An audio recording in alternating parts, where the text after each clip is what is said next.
the control rods, again, which was all part of the schedule. And in order to do so, one of the beauties of the Lancaster and the way that it was designed and built was it could be made in pieces in several factories, so that if you didn't have all your eggs in one basket and one factory wasn't taken out by a bomb strike, so the aircraft, the actual fuselage can be split into 5 pieces. What they've done so I'm looking forward to that aircraft being back here next year, because also that leads into me being able to train new crews and progress existing members of my aircrew cadre as well. Now, its replacement in terms of the big aircraft, if you like, in your display, is the Dakota, which I have to say, I saw a photograph of it in the air the other day, and it's looking absolutely fantastic. So I'm really looking forward to seeing it at this afternoon's display. Tell me a little bit about the Dakota for anybody who doesn't know. There was a civilian version of it called the DC-3 originally, and then during the war, the Dakota was taken on by the Americans, called the C-47 Skytrain. Under the Lend-Lease agreement, the Royal Air Force were lent Dakotas. We called it the Dakota because it's the Douglas Aircraft Company Transport. That's RAF Cosford. So being in charge of the BDMS playing at Cosford must mean something to you, not only professionally but personally as well. It does. It's not my first show at BDMS too. We're really looking forward to seeing the display. Thank you for having us, and we're really looking forward to the display. Our squadron leader, Paul Wise. We won't have to wait too long for the Battle Rim Memorial flight. They're one of the early performers in our air display program this afternoon. They're on a day.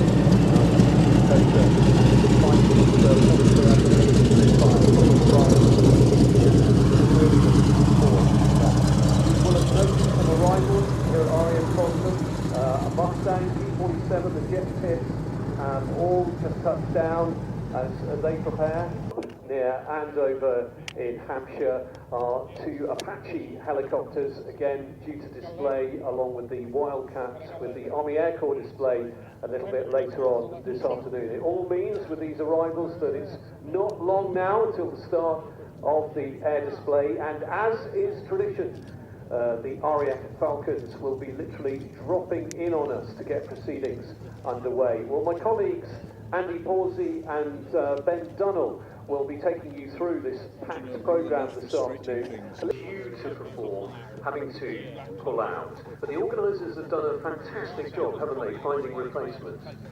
They really have, and that's not the work of a moment either, because of course you need to ensure if you're booking in further civilian aircraft, are the pilots available? Does it fit in with the operator's maintenance schedules? Do all the pilots have current display authorization? Not just saying that just because you've asked me this question and I know that you've asked there today. University Air Squadron essentially gave me my first introduction into military life and military flying in particular. I was very fortunate to do a lot of flying with the East Midlands University Air Squadron during my time at university. I got the bug for flying, I got the bug for going upside down, I got the bug for military life in general, which you get exposed to today. But then it's so kind of really important because of my time at university Air Squadron.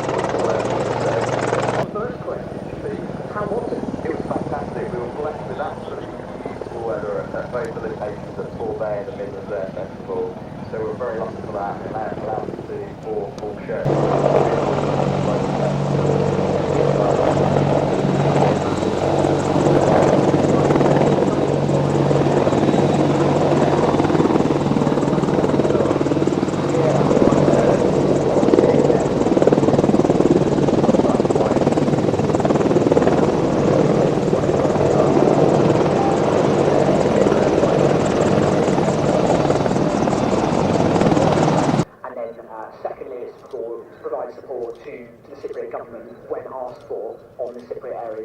Of the island. 18 Squadron were called out last year to the extremely large wildfires that the Republic of Cyprus saw during the summer season, and were able to provide really good support during that. Now, of course, you're flying it, so you're probably not aware of this, but you're picking up the role demo and bringing in some of the capabilities that 7 Squadron are able to add. So we wanted to bring it back to what 18 Squadron and the Green Wing are able to do with the role demonstration. Having learned how to fly in a helicopter, in the Juno helicopter, they come to us fresh and we teach them how to fly the helicopter day, night, and as a pair, all the basic. The show's far from over once they're finished. We've got a smorgasbord of delights for you, starting off once the rest are finished with the Bronco, the OB-10B Bronco from the Bronco demo team over in Belgium, back at Cosford for the first time in 9 years. Then we've got a very familiar historic RAF aircraft in the form of the Jet Province T5 from Viper classic aircraft, and then another of the late additions to the programme, and another heavy. We're really blessed with a very strong heavy presence at Cosford this year, and number 99 Squadron, Royal Air Force at Brize Norton, will be sending a C-17A Globemaster 3 for the first. Following into the sabre chase now. So this is a quite tight formation, and as they come closer to the ground, they'll split into something called ducks, which is 2 different sabre chases, which will go left and right onto the green and orange left and right indicators, like I said before. As they come closer to the ground, they can't hear you, so again, please give it up and big cheers for the RAF Falcons!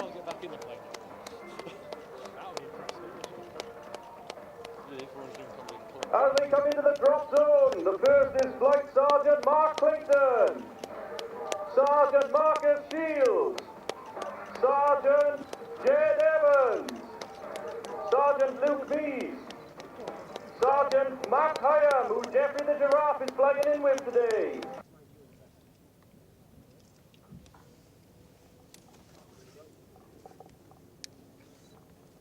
And here we go, it's coming in! Get your cameras pointed to the sky to get those pictures going!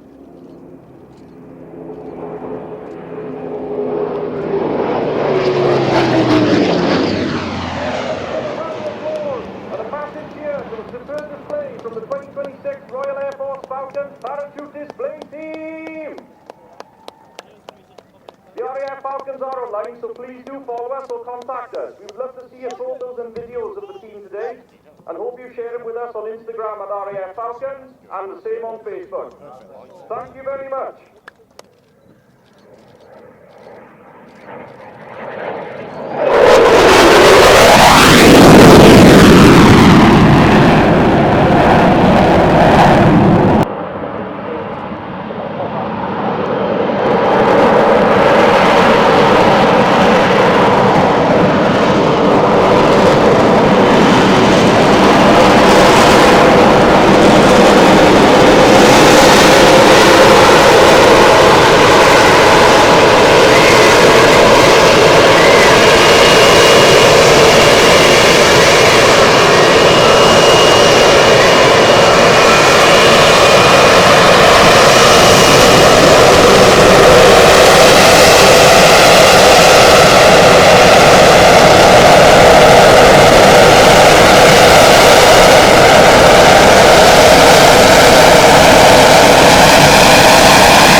is the first time I've seen this. I've wanted to see this platform for a long Before the Lancasters got tech, they got it airworthy later in the day, and it flew at the end of the show. So there's a glimmer of it. I just think it's a lovely aircraft. I love the big coach. It's great.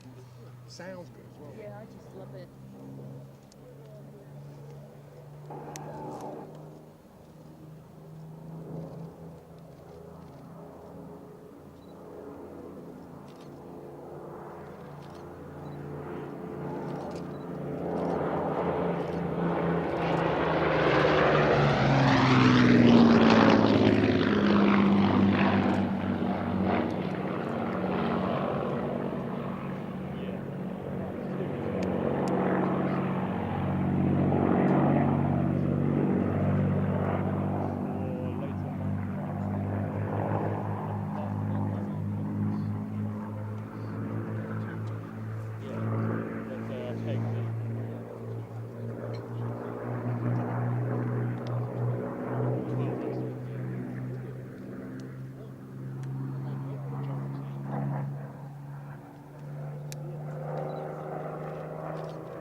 with the Junos departing, we've now got the Army Air Corps contribution to today's programme, a Wildcat and 2 Apaches lifting to go and hold, ready for their part in the programme. They're the next but one item, and then we'll be on with the aerobatic display I just mentioned.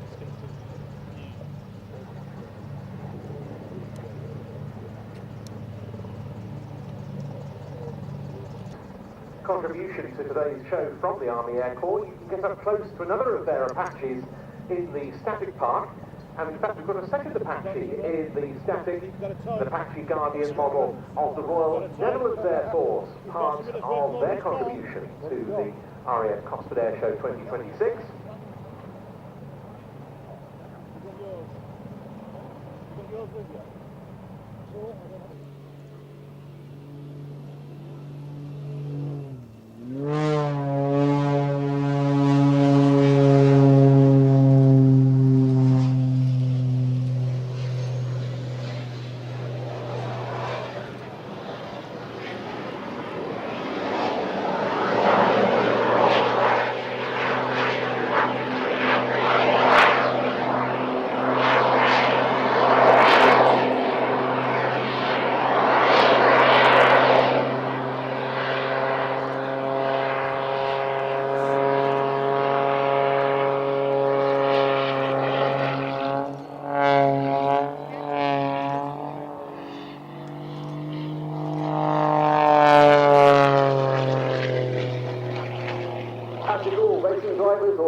They always want more power. He's taking like only going to do it. So Richard's still wanting more power. The only option was to bolt on 2 Lynx jet engines, giving combined another 700 pounds of thrust. So this aircraft has more thrust than weight, so it can climb forever, and it also has the capability of hovering. Another hovering aircraft today, but I think substantially less.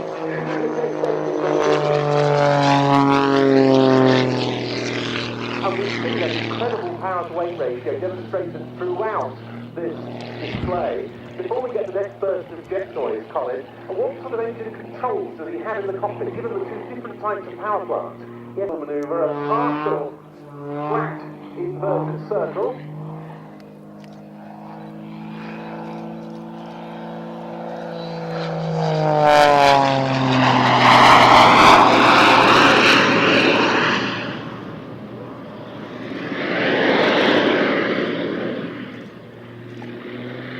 It's a very complicated aircraft. Obviously we've got jet engines attached, so we've also got a smoke system. So we need 3 tanks in that aircraft, one for the piston engine, one for the jet engines, and one for the smoke system. So it's incredibly complicated inside the flight. The aircraft is already ready. There's only 96 days to Christmas, but we are going to try and create a Christmas tree. This aircraft can turn and ascend, and Richard is now building the base of the Christmas tree. He's right to the top, and at the top of the tree, we're going to start. And then we'll spiral flat spin down, go to the front of the roof, and the roof will blow away.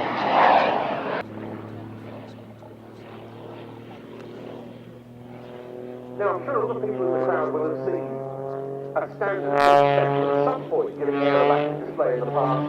This one, quite apart from the jet, decidedly not standard, isn't it? We've got maximum size elevators and airlines we can have. So this aircraft was developed to begin with the Airshow hunters who come along to see the aircraft. Richard, he's good at aerobatics, the aircraft is phenomenal, but we wanted to bring something extra to the airshow, and that's why we decided to bolt on the diesel engine so we can follow the aircraft for you.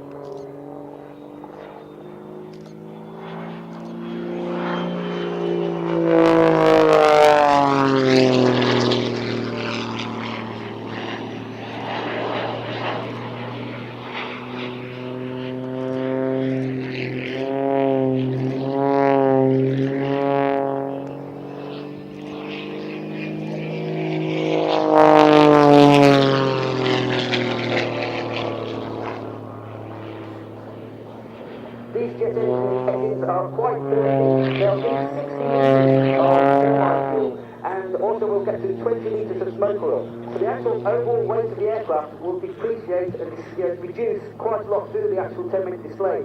And that allows us the capability to hover much more stably because the aircraft has actually lost a lot of its weight during this display.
The main motors of this aircraft mean the persistent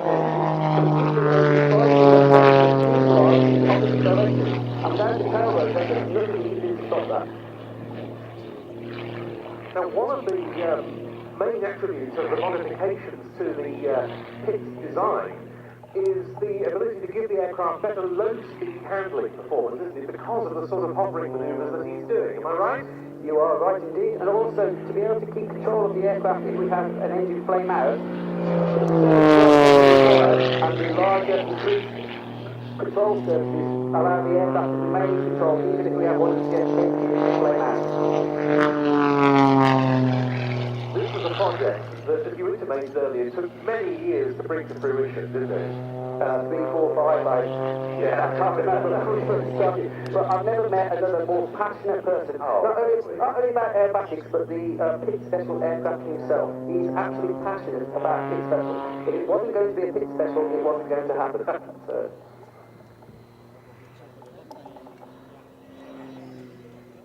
And one of the problems Richard has is top speed is 200 miles an hour, but then to bring the aircraft to a hover, you have to use a hover to bring the aircraft to a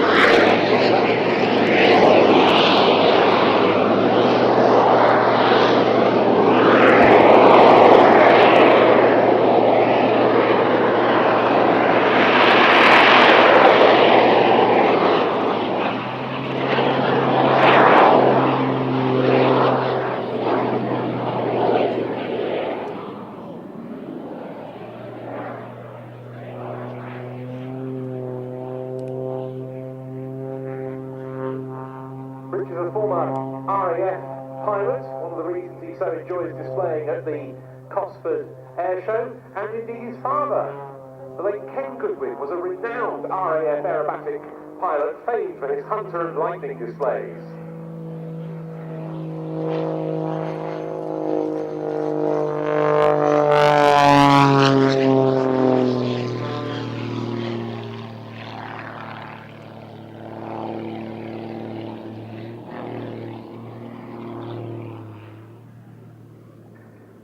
You mentioned sponsors, Colin. Of course, they're crucial to any display such as this, and it's Aerobites who are the title sponsor, isn't it, for the jet pits display these days?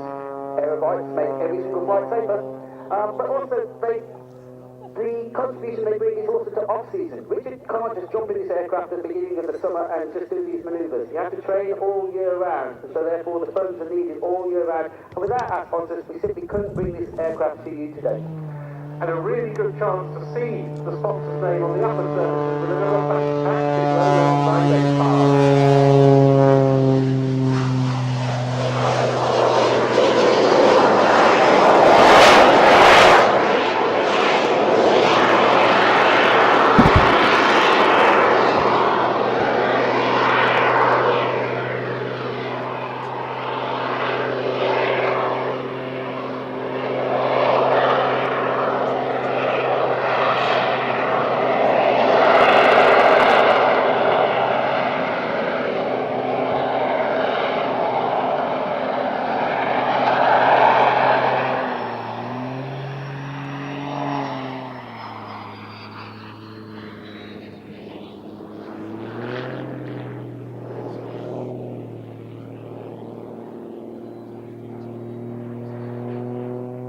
So I believe we end the show with a vertical climb to show the absolute performance. This is full power from the jets, full power from the piston engine.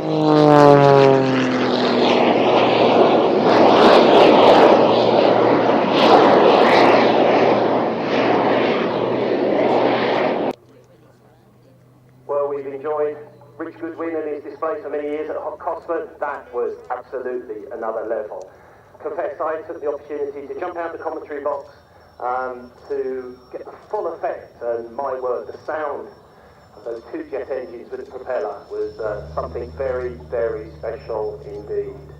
This kind of mixed power approach has been tried commercially a few times, not really that successful. I guess the most successful example is the iconic 1940s, 1950s Convair Peacemaker B-46 bomber that had massive 6 propeller engines and also 4 jet engines. That aircraft still holds a number of records for the biggest and heaviest aircraft ever to fly. Airfield, you see the first maneuver display, Eagle 3, let's pull it to the center wing over. This is the aircraft 45 degrees nose up, 90 degrees back to back. Turn the aircraft 56 degrees away from the bow. Follow that down to the 1 degree left, 1 degree wing over, 4 jump, right back towards the center of the airfield. Here, pilots working incredibly hard to maintain formation, flexibility, and to stay close to the road span of one another. Beyond the Apache step, we now also see a Wildcat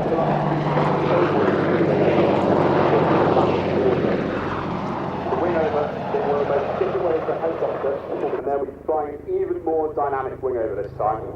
Looking to pull up to 60 degrees nose up rather than 45 degrees the first time, demonstrating the remarkable manoeuvrability of what is incredibly heavy aircraft when heading up. Right now, at Eagle 3. Unique opportunity to see a close up for the first time. Now, ladies and gentlemen, Spectre 3, the new maneuver for this year. Eagle 1 and Eagle 2 supply the most complicated profile display. Mirroring 360-degree wing over. Nose up, the old 90 degrees angle back. However, now the 560 around the aircraft.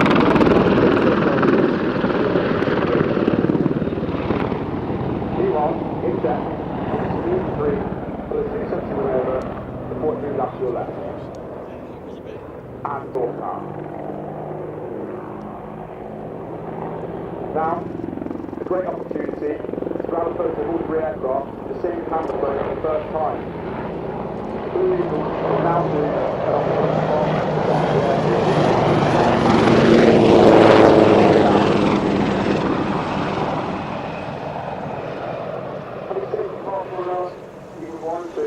and now pulling up for what can also be known as tactically a return to target.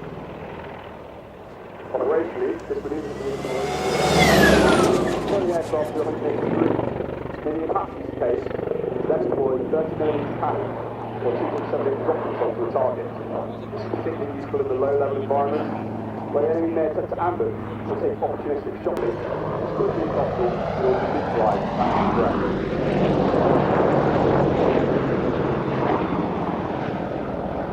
Heading over to you right now, Eagle 1 and 2.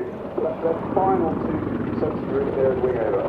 Interestingly, this is now where the formation will split into 3 individual aircraft, with Eagle 2 emptying the wing over early, while the 70 meters to its length. Adding new complexity to the display, demonstrating coordinated cooperation of each of the crew that continue to conduct and fly their own manoeuvres, whilst always ensuring they're aware of where the other 2 aircraft are at any stage given time. Just right now, the team is arrived in the hopper, and they'll set themselves up to stop stern to rapid climb. Great opportunity to lift this aircraft up close to the Wildcat is an agile helicopter that's got through 178 miles an hour, the range is 50 miles. The multi-role helicopter, as shown today. However, still back to the Rafale, is going to right now, moving to the left. They move to the right of the hopper, and they'll be still in front and learn to walk. Now in the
As you see the Blue Eagles repositioning, you might want to get your cameras ready.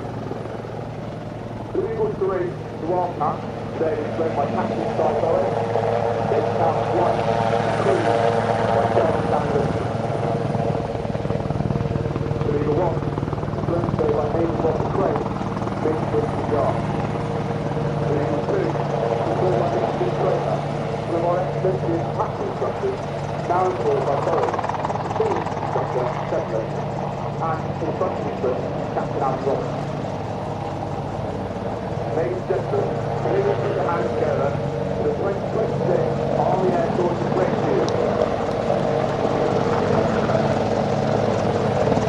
Not just the crew can get their costumes, but then the members of the today, you may go to fight series today. We would also like to thank all our groundsmen and engineers to help us. Finally, thank you to the general public, along with all our family and friends for your support.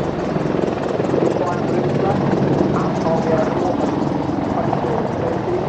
follow up for the full program. Thank you very much for watching today. Any further questions? I want to see you. Thanks very much, Christian. Have a great afternoon. And to hear Blue Eagle. Confess the hairs on the back of my neck went ding. Thank you very much, and our best to everyone involved in that wonderful, wonderful display.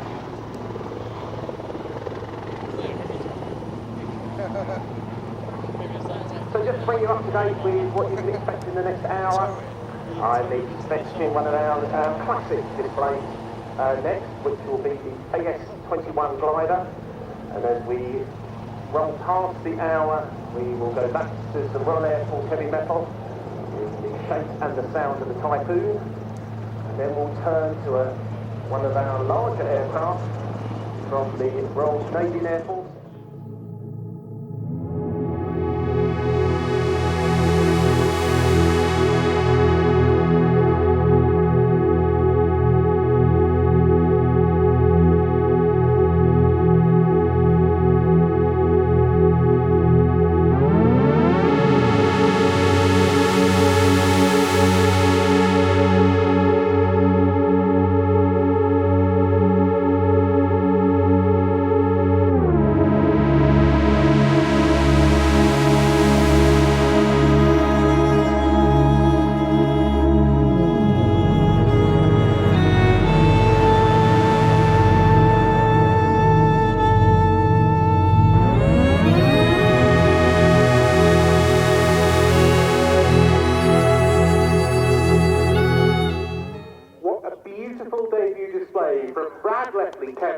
With the RAF Shortbreed Gliding Club ASK-21. Well done, Brad. Typhoon.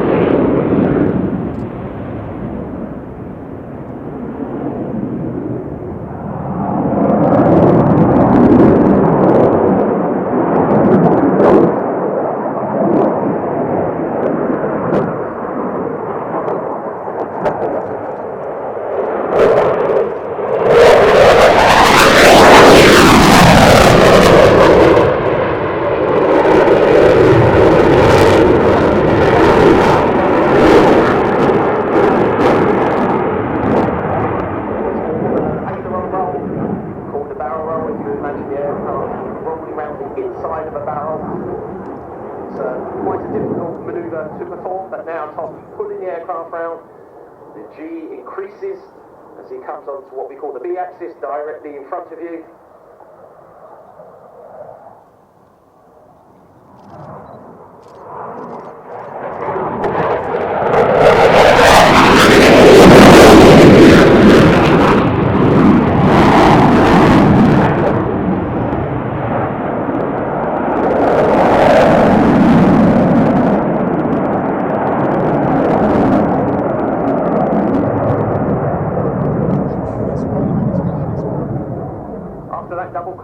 Tom now accelerating the aircraft up to around about 500 miles an hour at 500 feet. He calls this the Reuben manoeuvre,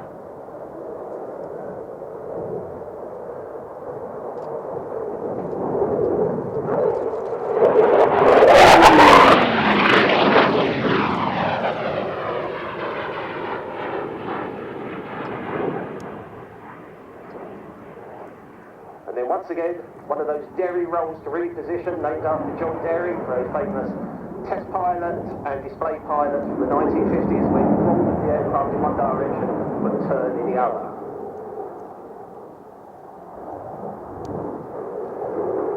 So here's Tom pushing the aircraft round, hanging in his straps,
turn, the idea being to turn the aircraft through a full 360 degrees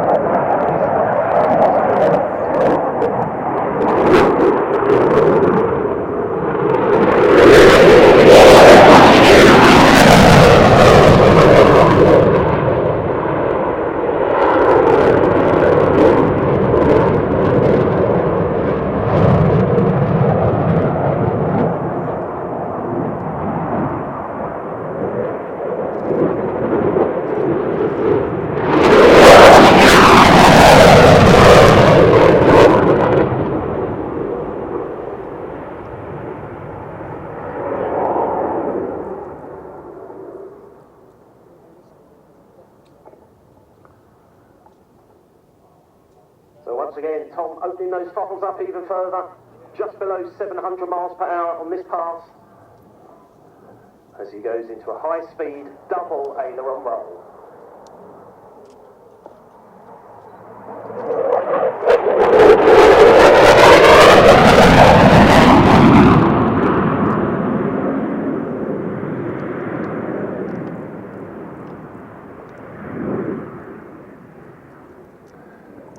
Just listen now how that sound has decreased. We've gone from 700 miles per hour all the way down. Slow speed so important in any aircraft, especially in an interceptor.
Sneaky.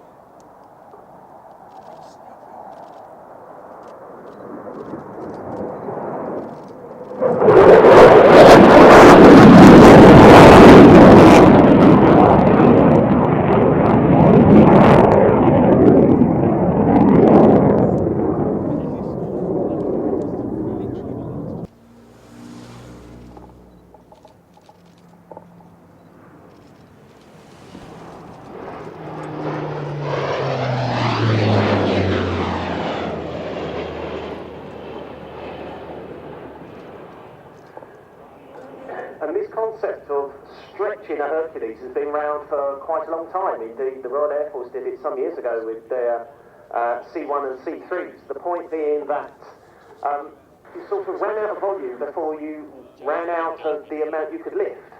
So the airframes frequently what we call bulked out. It could lift more weight, but the cabin was actually full. So it obviously wasn't quite as simple as this, but you basically cut the aircraft in half, added a fillet, and sewed it back together again. These J-30 models built as stretched aircraft from new. And of course, that was a very famous conversion program the RAF undertook to create those Mark IIIs. Canada is one of the world's longest standing and largest Hercules operators. It's had 62 of all various.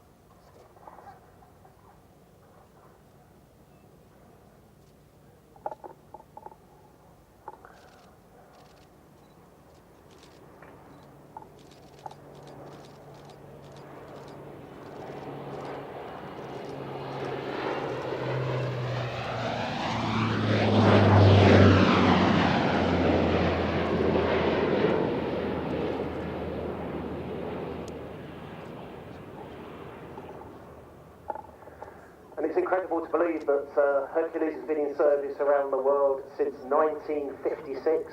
Quickly adding that up, that's 70 years.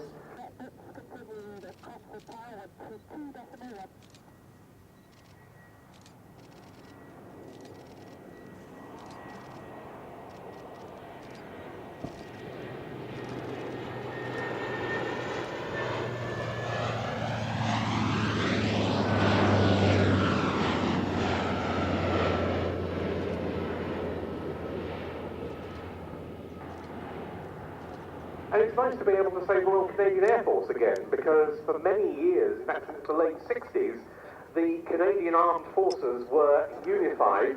It's since been separated off again.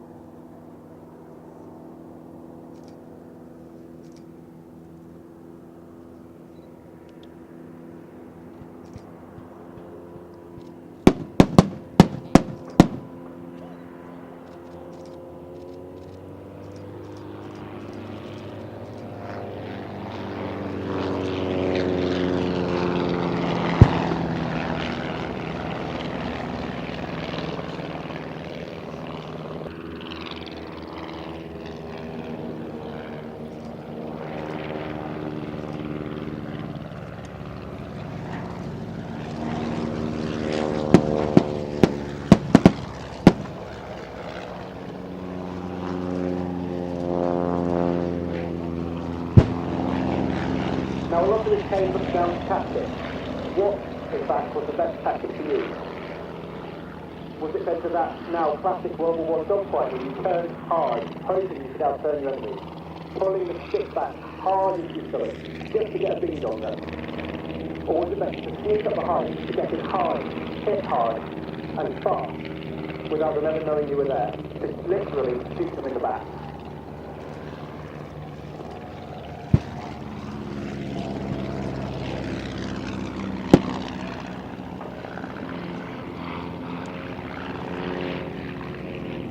Important fighting monoplanes of the First World War, the Fokker E-3 Eindecker perhaps being the most famous, but there was a degree of official mistrust in Britain towards the monoplane configuration, which perhaps held us back a little in terms of aircraft development. So now, if you look in front, you can see taking off is the P-47 Thunderbolt, is, I think, that we had lined up this afternoon.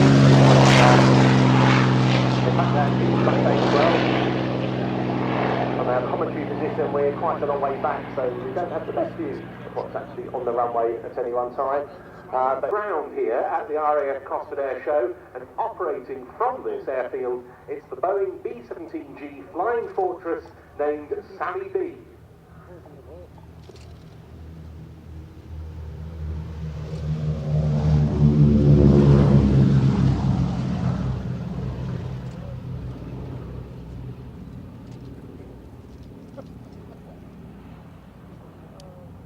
Wrong, but it took a long time for the ideal escort fighters to become available to the 8th Air Force. Here, though, we see two of them.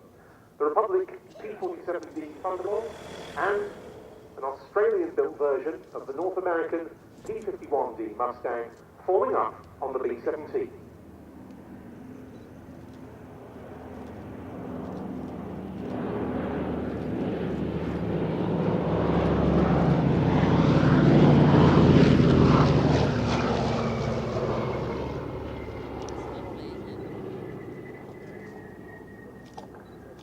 And we really do have a slice of history in the sky here. The whole concept of the Flying Fortress was this: it can protect itself. Didn't quite work out like that at the time. The aircraft that could escort were fairly short range. And I think it really all came to a head on the 17th of August 1943, the infamous Schweinfurt-Regensburg raid, ball bearing plants and a Messerschmitt plant deep into Germany. 376 B-17s were involved and 60 aircraft were lost. That's a loss of 16% of the bombers that took part. And bear in mind, a tour at that time on the B-17 was 25 missions. Crew had to complete 25 missions before any chance of going home. And 16%, that 1 in 6, was lost on that one raid.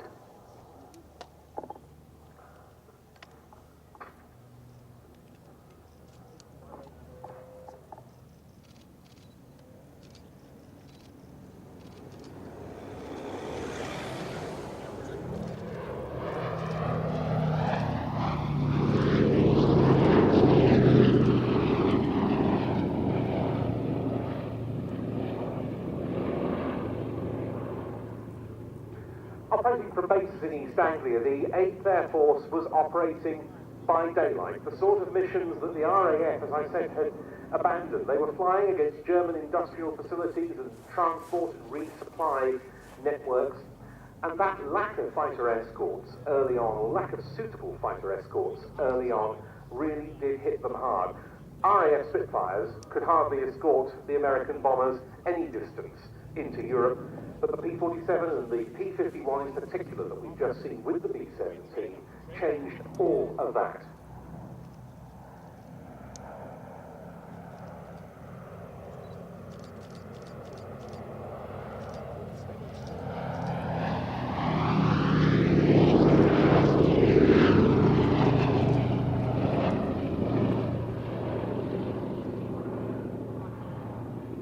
Imagine what it must have been like for the crews on board those B-17s of the US 8th Air Force flying from their bases in East Anglia. They were flying at high altitude, it was noisy, it was horrendously cold. They didn't have very much armour plating.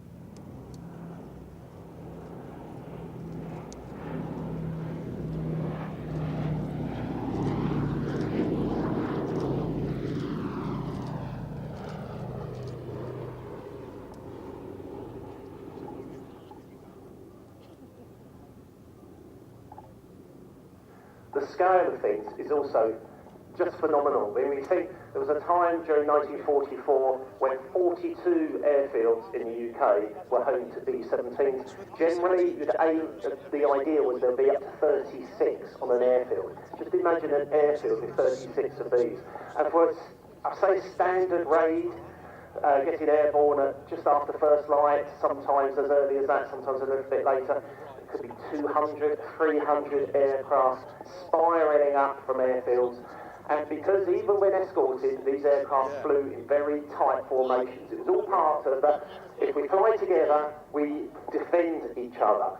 And those squadrons that were not so good at formation flying, that was clear. And the German pilots knew that and would single them out. So in addition to everything else going on, you've also got to fly very, very tight formation. Hundreds of aircraft in the sky at any one time. And not just B-17s, but consolidated B-24 Liberators as well.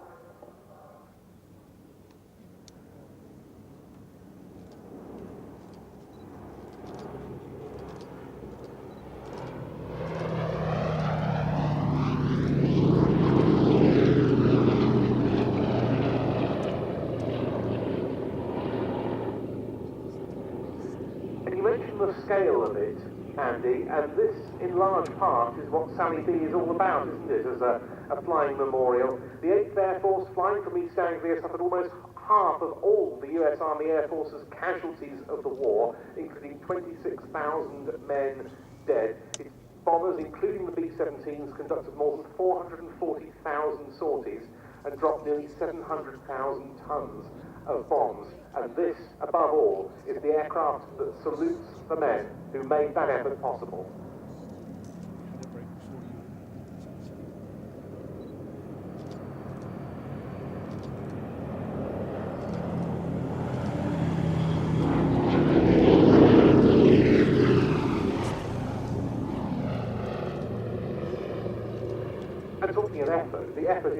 keeping this aircraft airworthy in private hands by Ellie Sallingbow and their colleagues with B-17 preservation at Duxford is also verging on the superhuman. This aircraft last year celebrated its 50th anniversary on the British display circuit in private hands. Ellie has been at the helm for the vast majority of that time, and as the number of veterans dwindle, I think it becomes ever more important that this aircraft flies on in salute to them.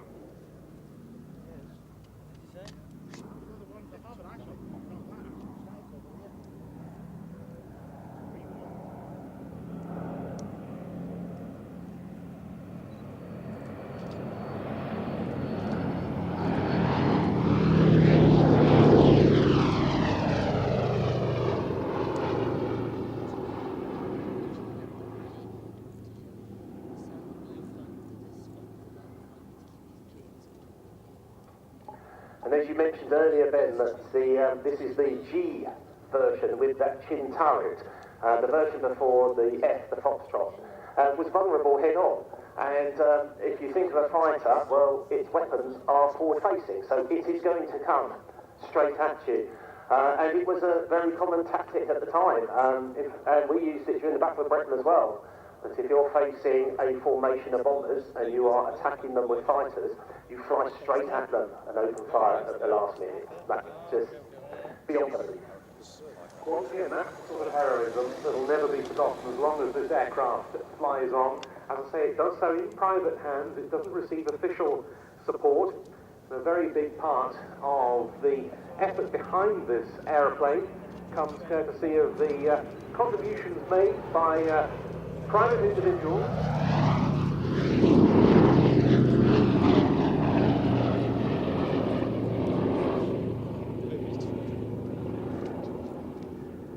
The Sally B Supporters Club underpins all of this with thousands of members worldwide, and it's a very, very worthwhile organisation to belong to. It certainly has helped sustain Ellie and the team's efforts in keeping this B-17 airworthy against the odds for now 51 years and counting. An amazing record.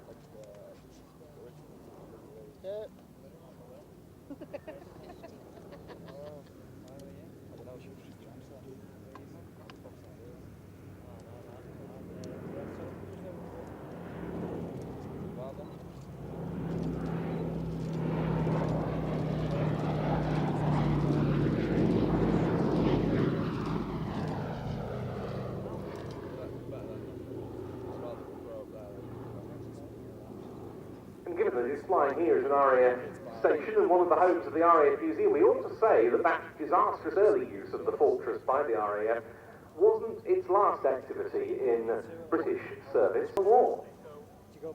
We see the bomb doors on the B-17 open on this pass, and also smoke on to simulate a damaged engine, and this final pass always pays tribute to members of the Sally B support.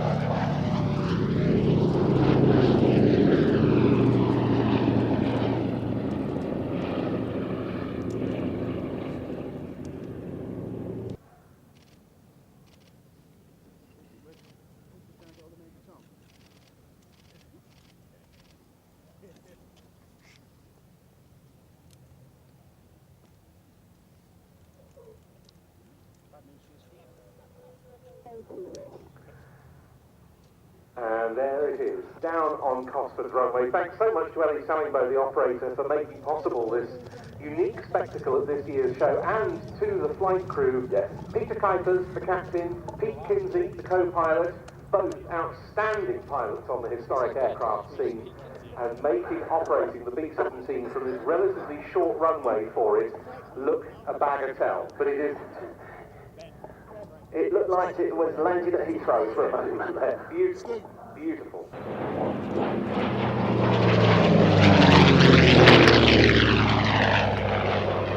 The little sandbag whistle footage, largely to do with wind over the gun ports to a certain extent. Exactly how that works, no one knows. Kind of like blowing over an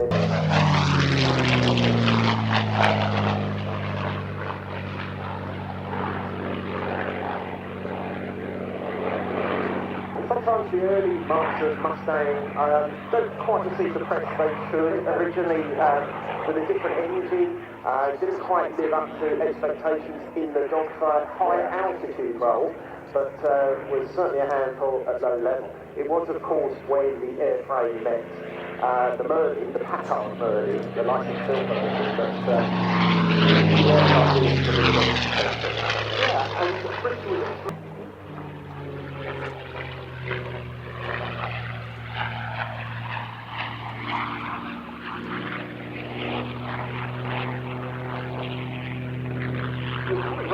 those Allison engines, for examples, were outstanding at low level. They were still being used for low-level tactical reconnaissance, for example, by the RAF in the D-Day period, by which time the Merlin engine Mustangs, like this effectively P-51D model we have here, were well in service.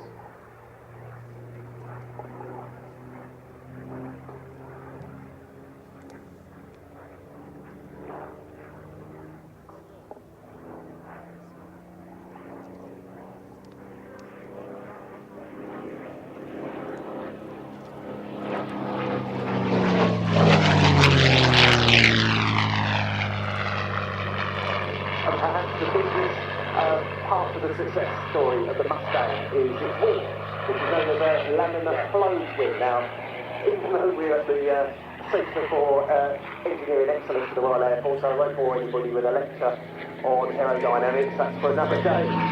But the laminar flow wing has certain properties, mainly to do with keeping drag as little as possible.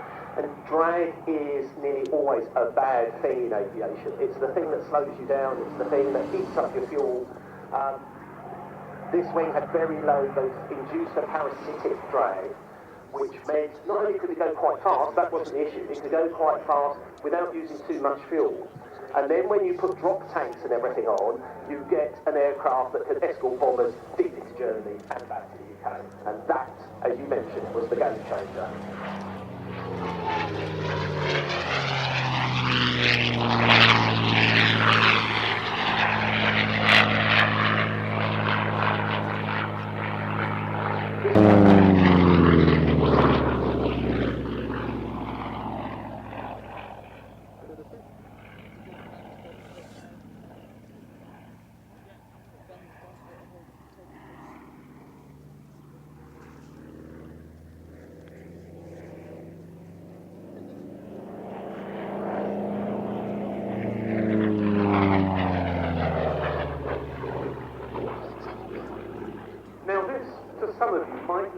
Like much of a fighter. It is a very, very big aeroplane. It's a brute, isn't it? It's a brute. It is, in some respects, it looks like one. In fact, it flies incredibly sweetly. It has beautiful handling characteristics. And one very, very seasoned warbird pilot I spoke to once said, if he were putting a newly fledged pilot onto any high-performance warbird,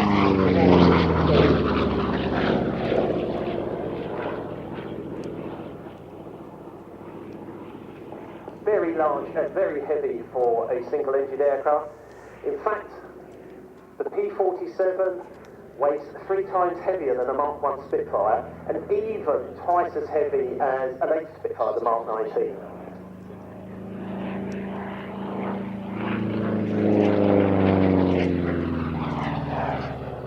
And so it's quite ironic, perhaps, that when Republic first produced the prototype, the XP-47, it was quite a lightweight machine. They canned that, they developed a much larger, much heavier design that weighs more than some multi-engine strike aircraft and light bombers. It still took quite a bit of development to refine it, just as we were saying with the Mustang to some degree, because to begin with it wasn't particularly long range, nor was it especially good at low level. But this P-47D model really showed all its attributes.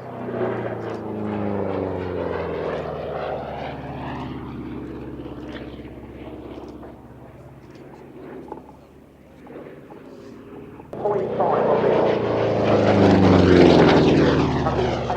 on the Thunderbolt, 6 on the Mustang.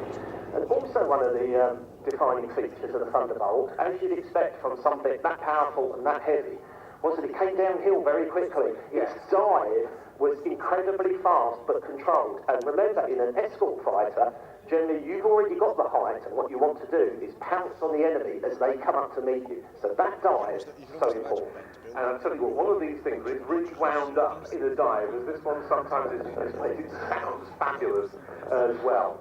And it's interesting, you know, talking about those attributes. Topside.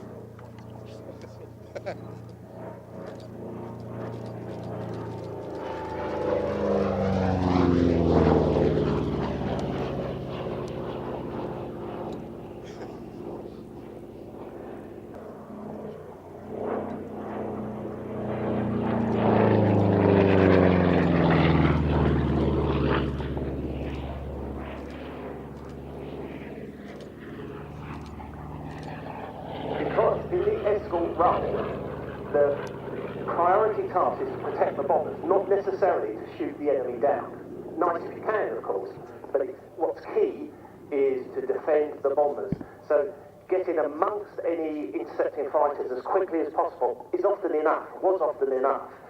If you weren't necessarily in the most aerobatic aircraft at the time, okay, but at least you'd broken up the Stafford, the Dassault, whatever it was that was coming at you. And that meant the bombers were suddenly another 50 miles further on their mission, either out or homeward bound.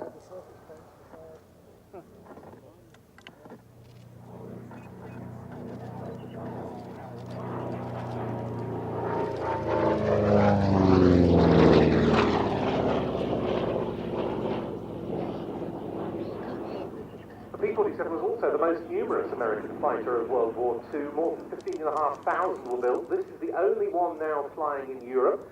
It is also operated by Ultimate Warbirds, mainly based, this aircraft at Duxford, built by Fighter Aviation Engineering, and it's in the colours of a P-47 named Nellie B, which served with the 9th Air Force in the UK during the latter part of World War II. The 8th Air Force, as I said, stationed in East Anglia. The 9th Air Force, which primarily provided close support to ground forces, was stationed further west.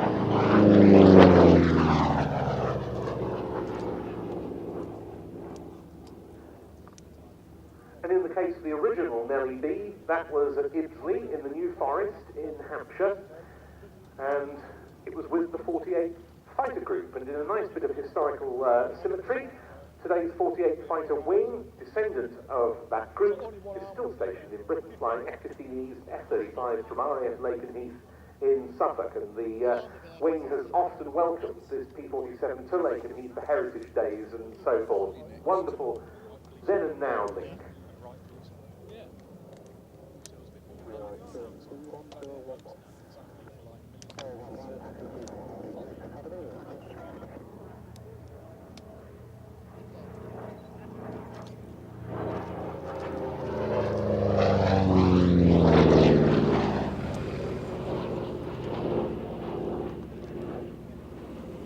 Rafale 6.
of surging performance the Rafale enjoys from the two snapbacks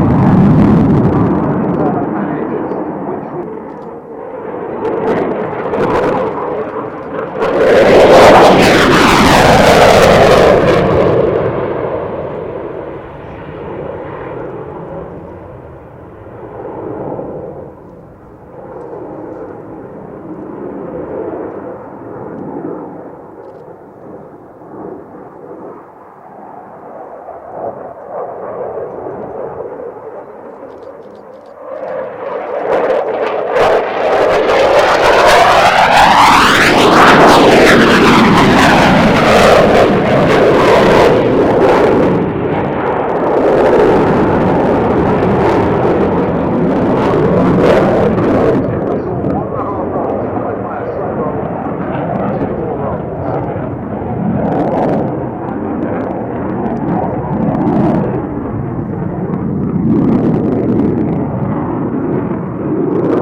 attack roles, as well as a reconnaissance and anti-shipping platform.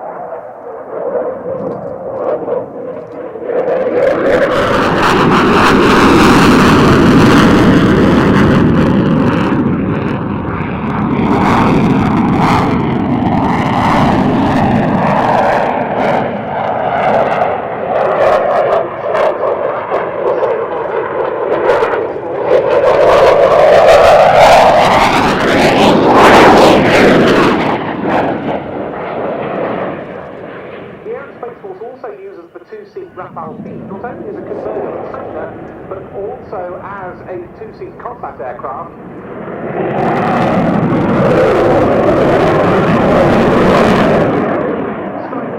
And then there's the single-seat Rafale M model, the navalised carrier-borne version, used by the French naval air arm, the Aeronautique Navale. Now, undercarriage down.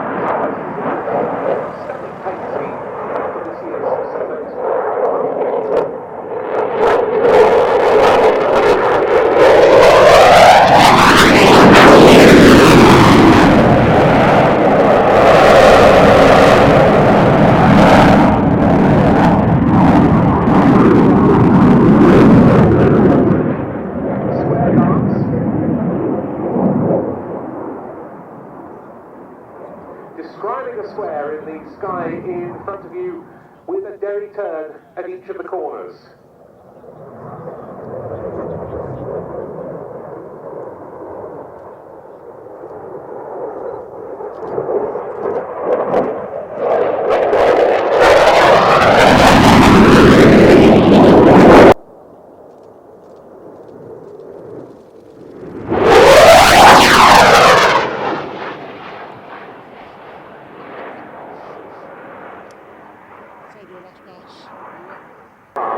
From the left.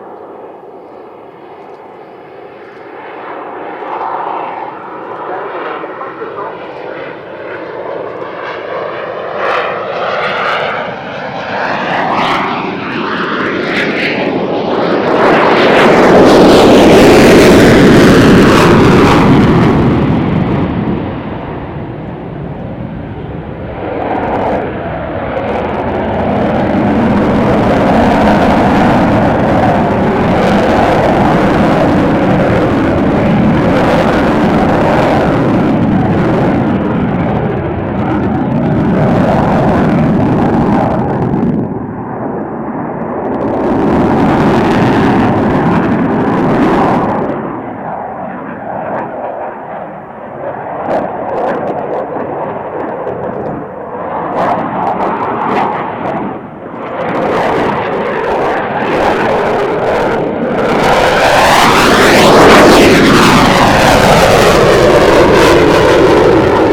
miles, and the fleet is being upgraded all the time with the latest systems, which should see this aircraft through its service for many, many years to come.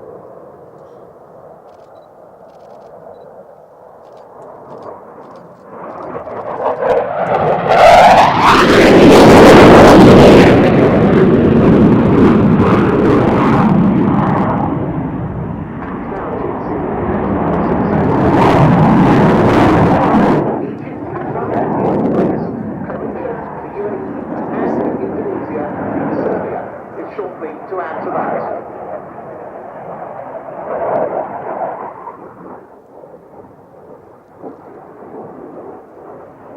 Final pass.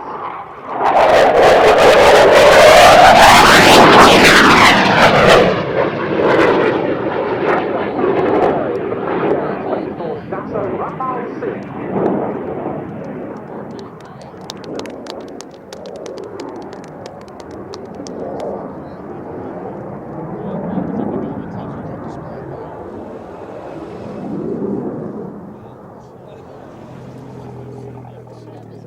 For various technical and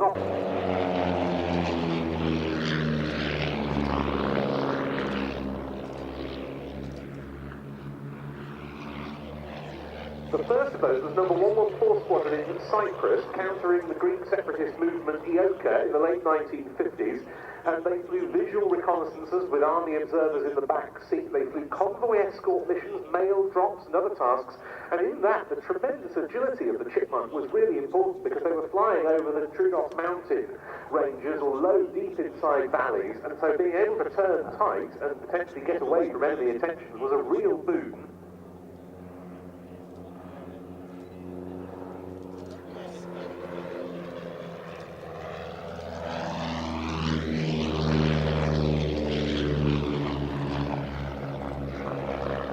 And then, more famously, although it was very secret at the time, the RAF Gatto station flight in Berlin used them for photo reconnaissances, flying around the Berlin control zone, literally spying on Soviet and Warsaw Pact troop concentrations and bases in and around divided Berlin, using the Allied rights to fly within the Berlin control zone. And a photographer in the back seat with a long leg, yes. From Britain, the British commanders-in-chief missioned the Soviet forces in Germany, as it was very, very euphemistically known. They were shot at on least one occasion by Soviet forces on the ground who knew full well what the Chipmunks were doing. They even were primitive electronic intelligence gatherers towards the end of the Cold War, not just doing visual photo reconnaissances. And this went on right up until the Berlin Wall fell and Germany was unified. A type flown by all three of the flying services in Britain, Fleet Arm of the Royal Navy and the Army Air Corps, as well as the RAF.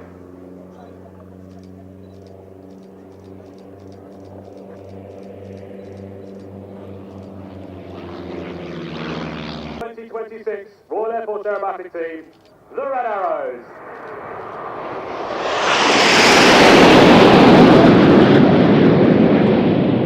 And the team has started the tail formation into 7 arrows.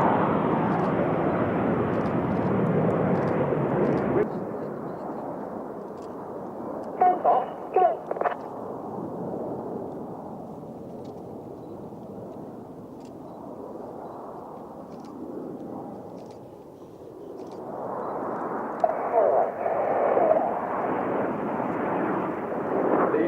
As it twists to the right, Wing Commander John Watt, referred to by the pilots as Cosford, is in his final year leading the team, and when he leaves will have completed an incredible 8 display seasons, flying in various positions within the team, making him one of the most experienced Red Arrows display pilots ever. Flying just 8 feet away on his right-hand side is Flight Lieutenant Rob Thomas. Rob's been an operational Typhoon pilot as well as flying the Hawk T-165 in Saudi Arabia. As the smoke comes back on and the jets sweep in from the right-hand side, the aim of the first half is to have all aircraft fly as one. They do this by listening to the commands of the team.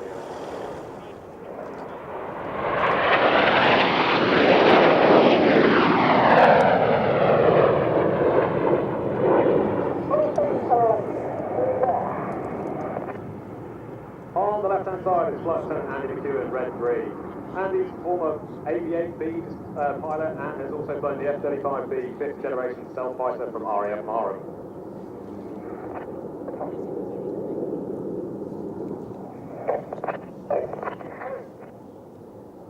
Watch now as the wings slide backwards in a cadence honed over winter training into a formation shape that represents an iconic aircraft that first flew commercially 50 years ago.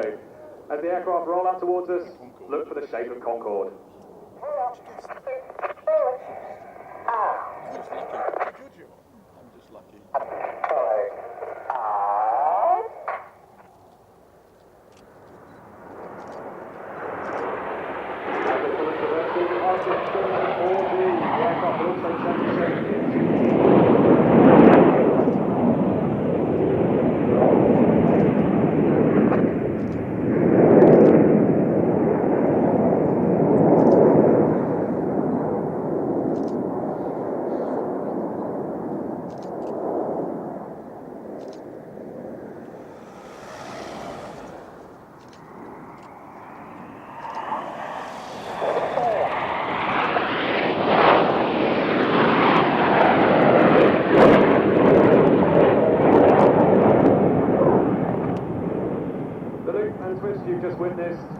Require immense skill from the pilots. The aircraft we fly are more akin in age to Concorde, and unlike the Typhoon and F-35, do not have supported flying controls.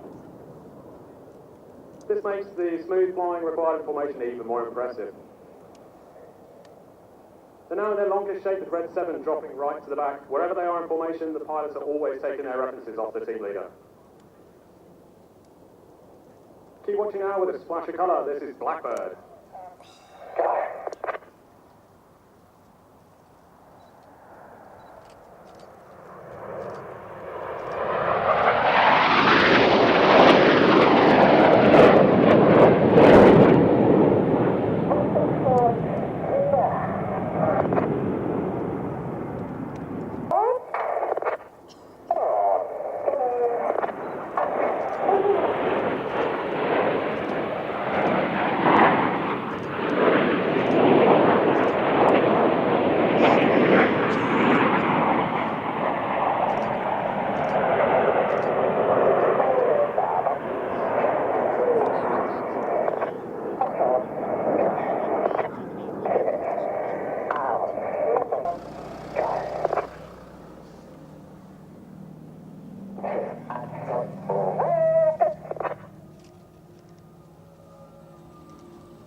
Here they come to the right-hand side with creamy smoking blue, dusty smoking red in the rolls match.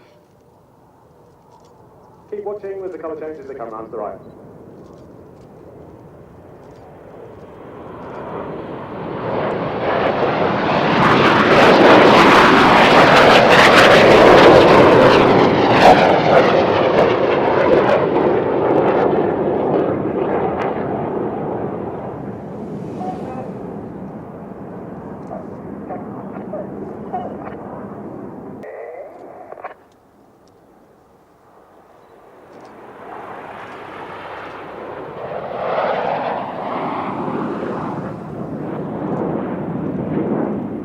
Aircraft split in front of us, reds 1, 2 and 3 are out to our left, reds 4, 5, 6 and 7 are out to the right.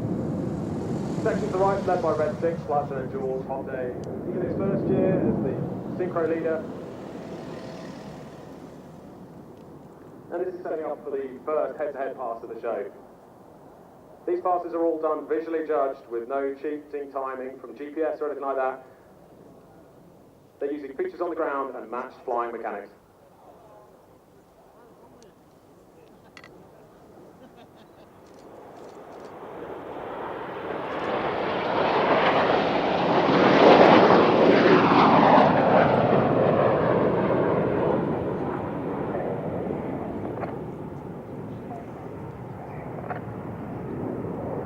Watching the three aircraft in front of us now, you'll see Red 3 is dropped off the back, setting up to fly Twister. It's a technically challenging manoeuvre requiring him to fly the Hawk to its maximum performance.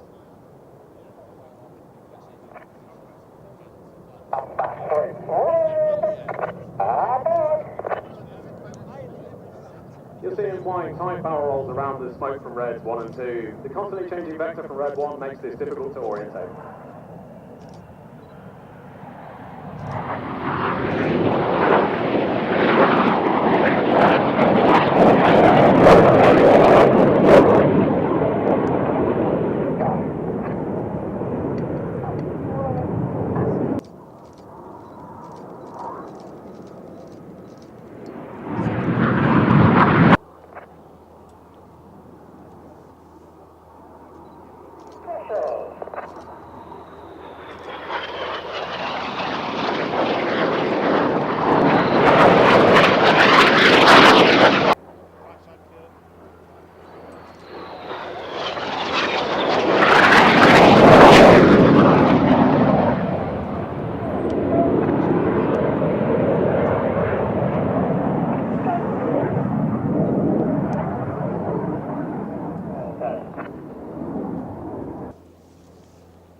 Four aircraft there is looking all the way through to take his references from the team leader, trying to ignore Reds 2 and 3 between them. There's no respite as the pilots move forward into another challenging formation position.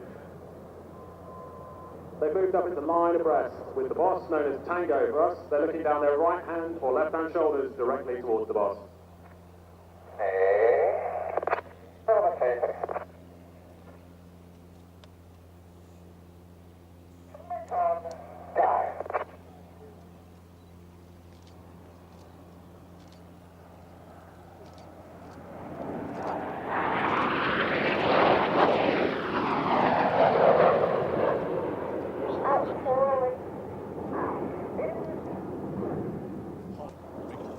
Service in the military is incredibly rewarding but also demanding. None of us can do our jobs effectively without our families, friends and loved ones.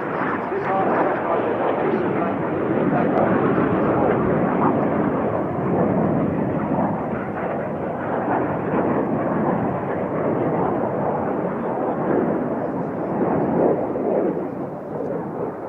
and looking out the top of the canopy.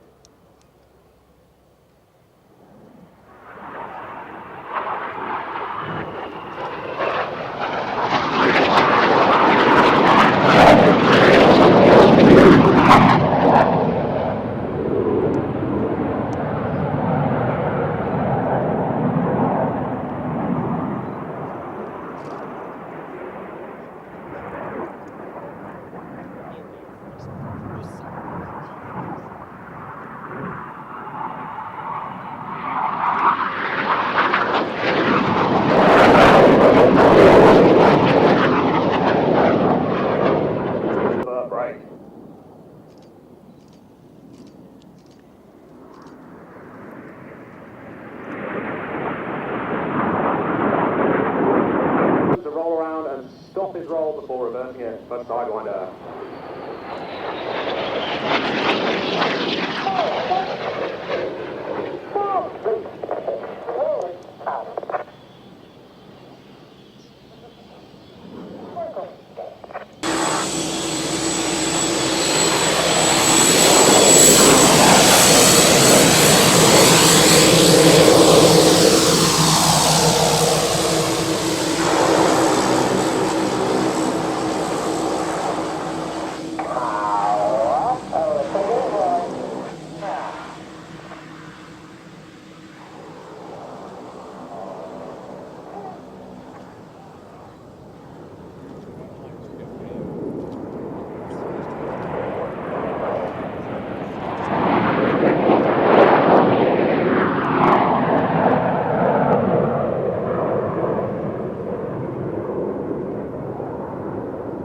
Synchro disappears skyward and the team depart out to the left-hand side, setting up for our final part of the show.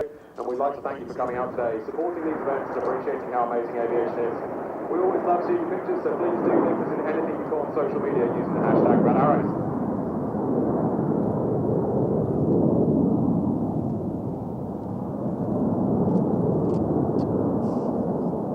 As the team accelerate down towards us, please put your hands together and make some noise for the 2026 Red Arrows.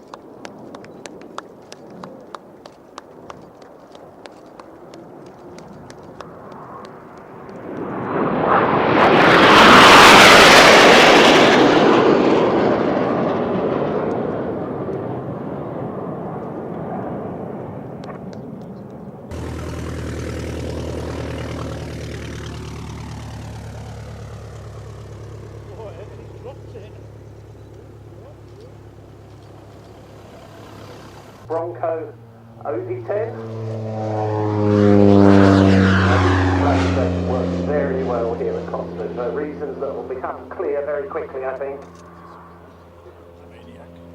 That's quite a distinctive shape. Again, one of these aircraft that's designed for a specific role and an aircraft that excelled in that role.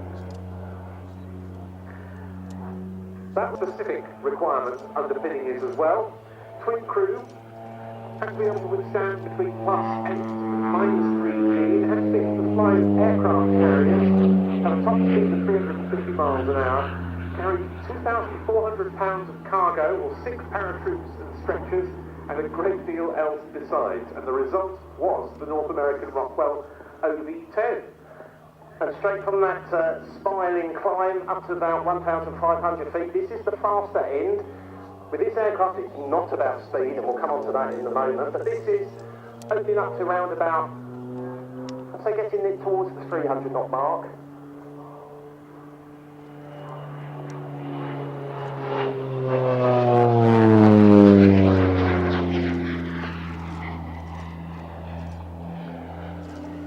And straight away, I think the first thing to say is you can see the quite short, stubby wings. That was definitely part of the design, built to operate out of very small space. Geared down now, you might wonder why has it got this very distinctive twin boom design? Well, it's got a lot of practical advantages.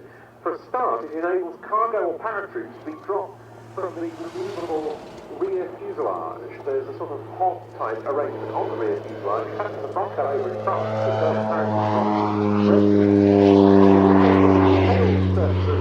The propeller wash, which helps allow single-engine takeoffs should they be necessary, even from unprepared strips.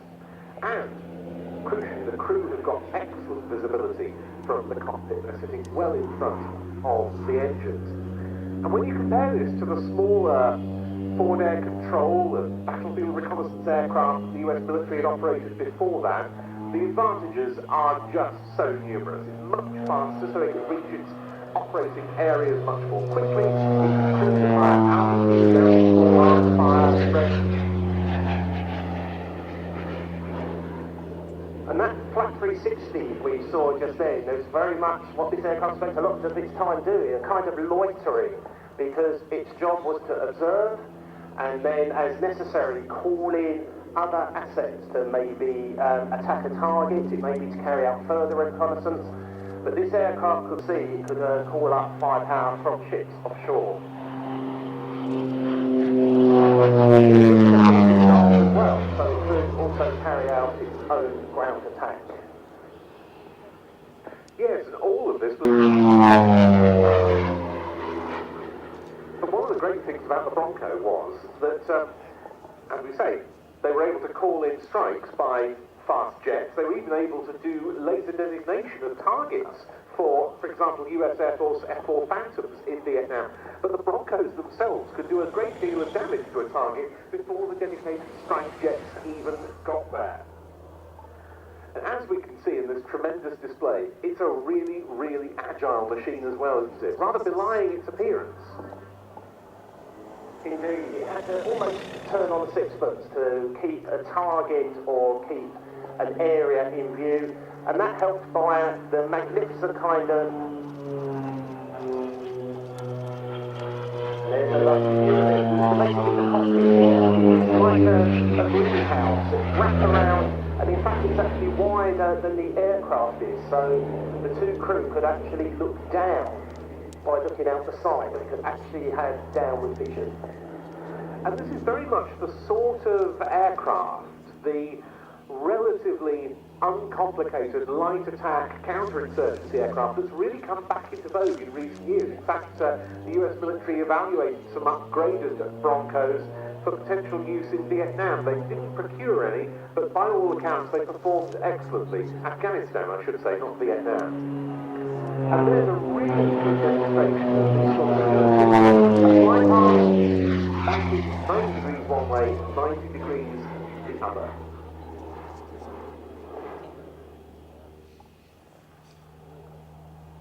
Yes, that Afghanistan deployment was because there was a requirement for what was dubbed a light armed warplane. They probably believed supported special forces in the fight against ISIS or Daesh. And yes, it's still an aircraft that could very well be relevant today for those types of purpose. They're still in use with the US State Department Bureau of International Narcotics and Law Enforcement on counter-narcotics spraying missions in South America, and the California Department of Forestry flies them for fire spotting. And here you see the very steep approach, often called the K-San approach, named after an airfield in Vietnam.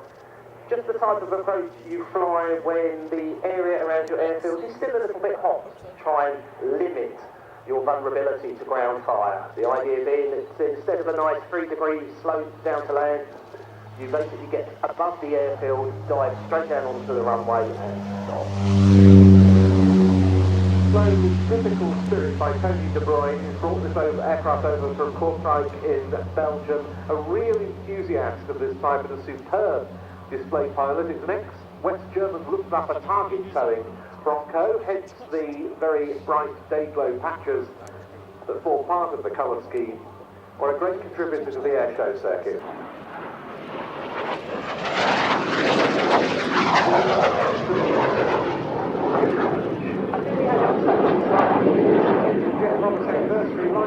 Right, yeah, that was very good. So, what we've done with the T1 jet provost, that's really a kind of development aircraft.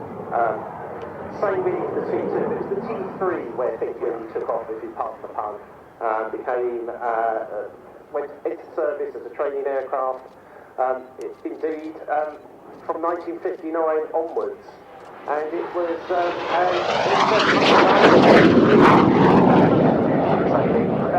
seating on this aircraft was side by side, kind of like your car, as opposed to one behind the other. And anyone who was either stall was quite vicious, and you didn't get. The aircraft didn't really talk to you very much until you were getting close to the stall. So that was changed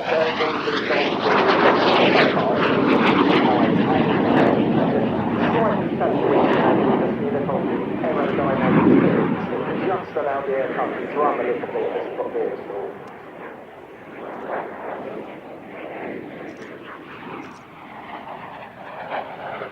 When the jet provost first entered service in Mark 1 form, it really was a bit of a revelation, because the students on the first of the flying training schools to re-equip with that, as you say, very early Mark, which was effectively undergoing service evaluation, they found the aircraft very easy to fly. They went solo quicker on the jet than they did on the piston-engined promise, which perhaps, given some of the piston-engine handling characteristics, might not be that surprising. Indeed, because you don't have a big gyroscopic propeller doing all sorts of things. Like Rich Goodwin all those hours ago, where he makes good use of that torque, that turning force that you get from a propeller. With a jet, it's straight up and down. Yeah. So the RAF was convinced immediately of the viability of that full-jet training concept, which carried on until the jet provost was superseded by the turboprop short Sticano. And another mark of the jet provost, the Mark IV, was a very familiar sight in the skies around here, being based at Shawbury to basically act as a live training for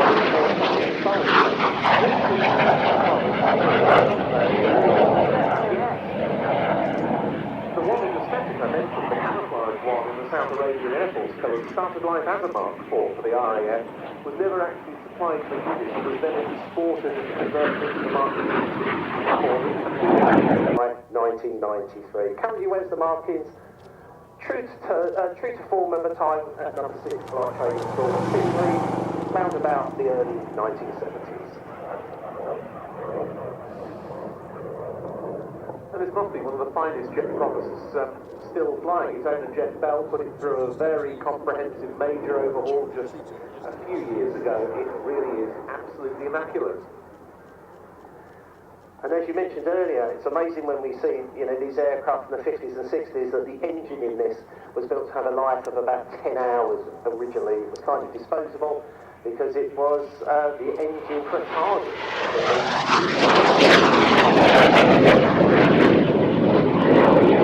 Such engineering on the line that the work takes two parts, like the engine, 100 hours.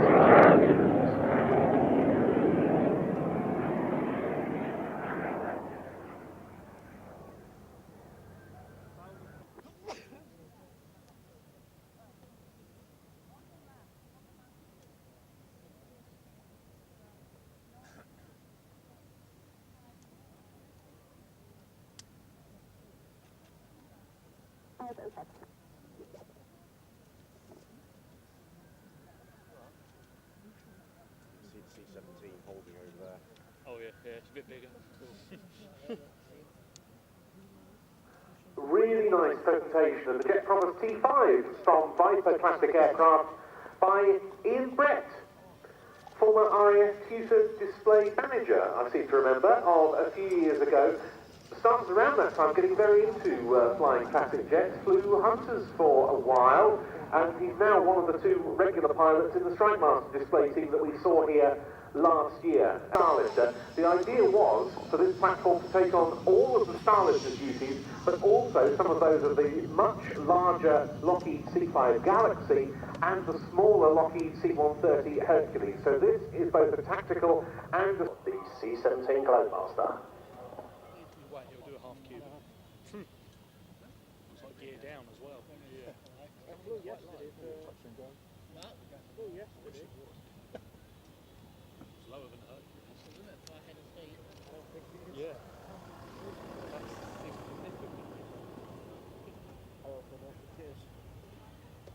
I think it's the special tail as well. Or if it is, that would be nice.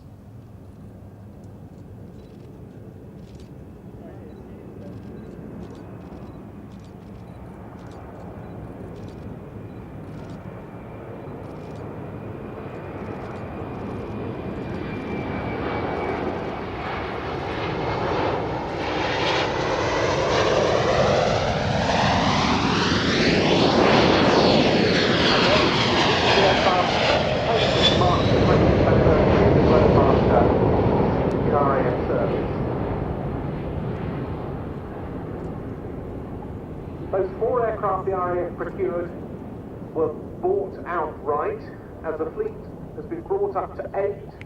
The last one was delivered in May 2012, having been ordered and delivered.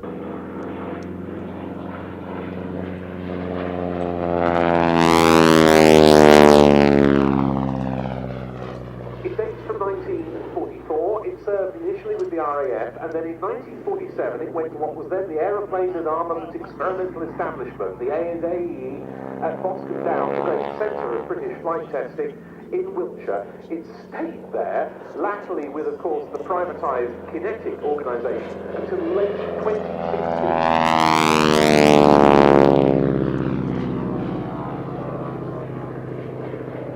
And I think we really should mention that very distinctive engine noise, this Pratt & Whitney one.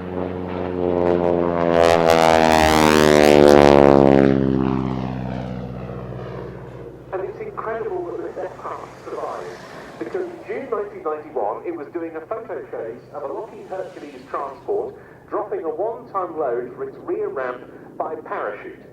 Somehow, the parachute managed to get itself wrapped round the harbour that was in near formation with the Hercules. This could so easily have resulted in, shall we say, an extremely nasty situation. Thankfully, the harbour managed to free itself from the parachute, landed safely, no harm to the crew. So yes, a lucky survivor.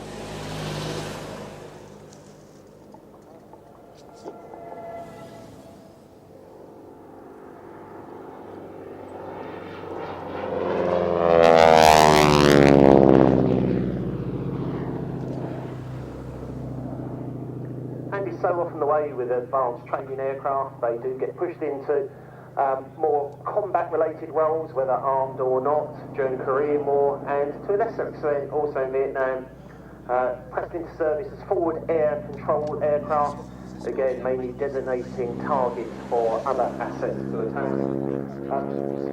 France used them during the Algerian War, armed with machine guns, bombs, and light rockets.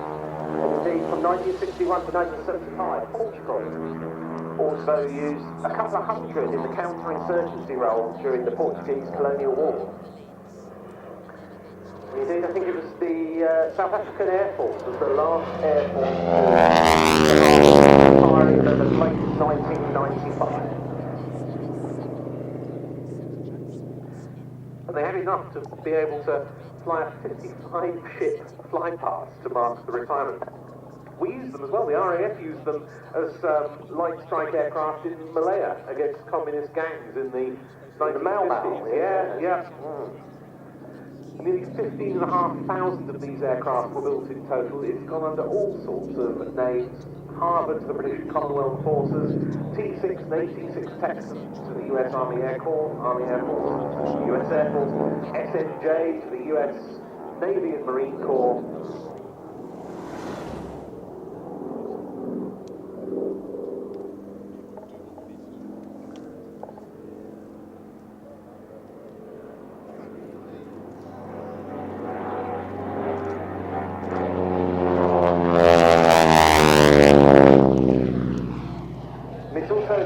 That has often been disguised as something else for use in filming and television roles. I'm thinking primarily as the Mitsubishi Zero to Tora. Yeah. If I remember right, there's also something in A Bridge Too Far. I'm not sure whether they're been Typhoons or whatever. They're not particularly disguised, but certainly as a ground attack aircraft.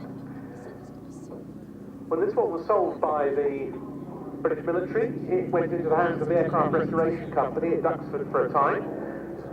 Early 2022, it's been owned by the Rolls-Royce Heritage Flight in East Midlands, who've already been using it for pilot training before that. That was the longest service, yeah.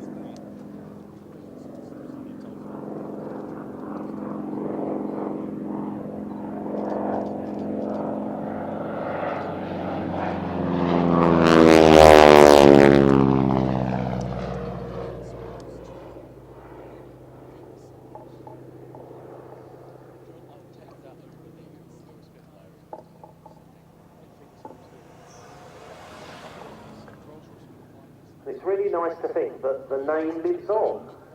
The Beechcraft Texan, known as the Texan T1, is the current basic fast jet trained aircraft of the Royal Air Force.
Nice view of the two Apaches departing. Once again, look how good that colour scheme is against that backdrop of slightly rolling hills. And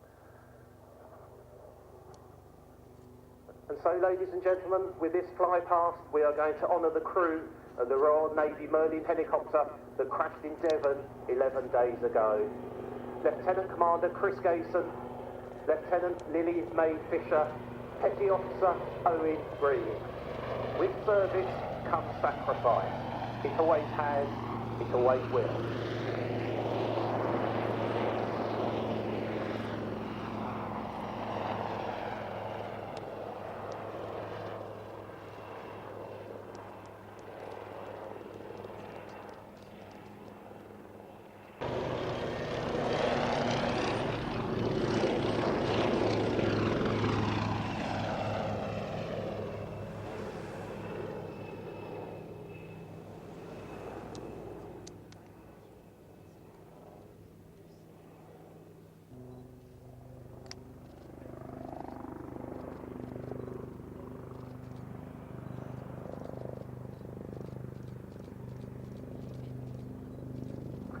As they run in for a crossing break.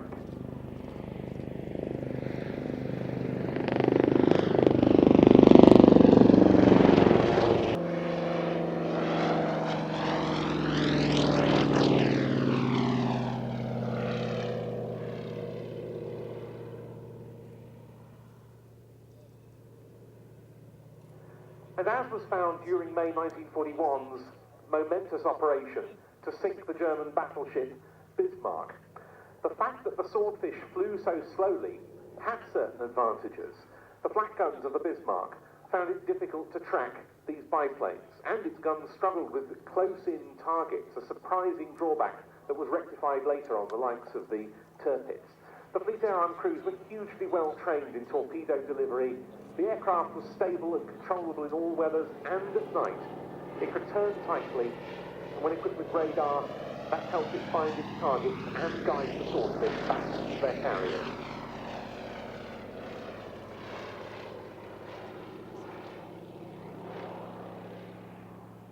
Swordfish from 4 squadrons were involved in the attack on the Bismarck. On the 24th of May 1941, aircraft from, again, 825 Squadron, flying from HMS Victorious, achieved 1 torpedo strike and slowed the ship. That allowed HMS Ark Royal to get into range.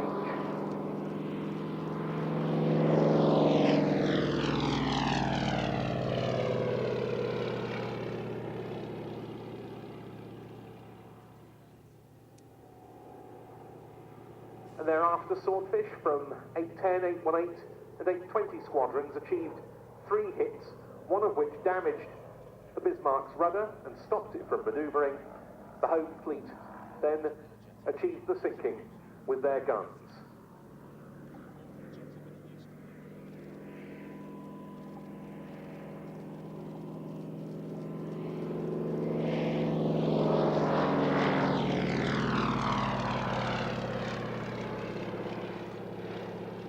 The inadequacies of this aircraft for modern warfare were perhaps best illustrated by what became known as the Channel Dash in February 1942. 6 Swordfish from 825 Squadron, led by Lieutenant Commander Eugene Esmond, who'd also led 825's attack on the Bismarck, set out to stop the German Navy battle cruisers Gneisenau and Scharnhorst and the heavy cruiser Prinz Eugen from proceeding through the English Channel from Brest in France to their German home ports. All 6 of those Swordfish were shot down by the heavy German defenders, Esmond posthumously being awarded the Victoria Cross.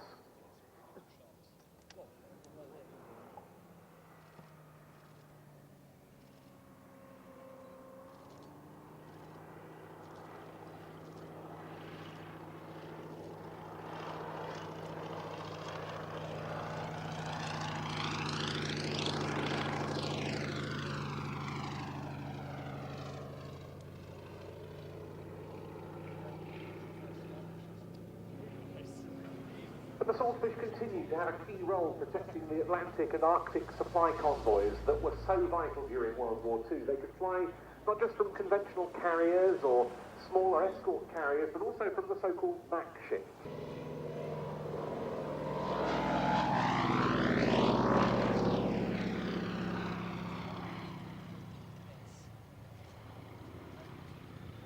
It wasn't until August 1944 that the final Swordfish was built. Most of them, like this one, were built not by Fairey itself, but by Blackburn Aircraft at Sherman in Elmet in Yorkshire.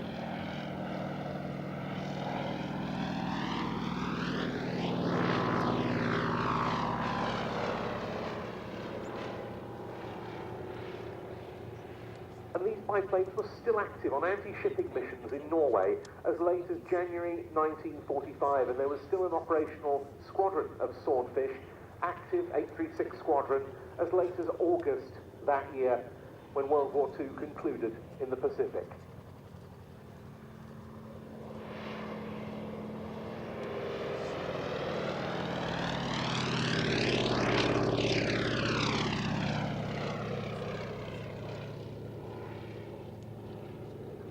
And the D-Day invasion stripes on this Swordfish 1 from the Navy Wing's heritage flight at RNAS Yeovilton recall the fact that Swordfish had a role on and around D-Day, laying smoke screens, flying night, anti-E-boat patrols and anti-U-boat patrols to boot.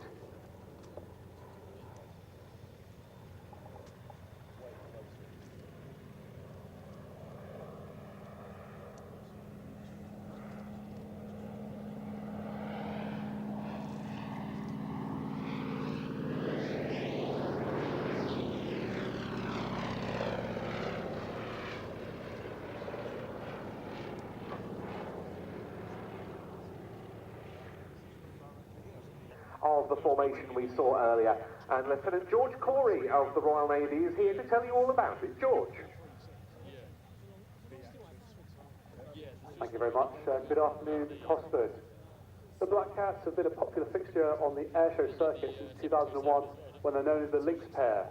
In 2004, the team was given more support from the Royal Navy and now Leonardo helicopters, and adopted the name the Black Cats. If you look to the skies, approaching the crowd centre at 100 feet and 130 knots. Please welcome the Royal Navy Black Cats.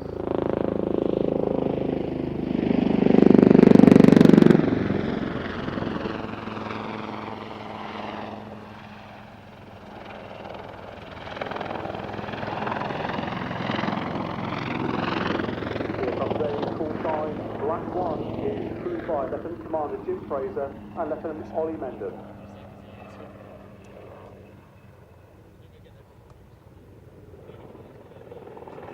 The Wildcat HMA Mark II is the Royal Navy's shipborne attack helicopter. Operating from frigates, destroyers and aircraft carriers, it gives commands of fast, flexible and heavily armed aircraft that can find, track and strike threats.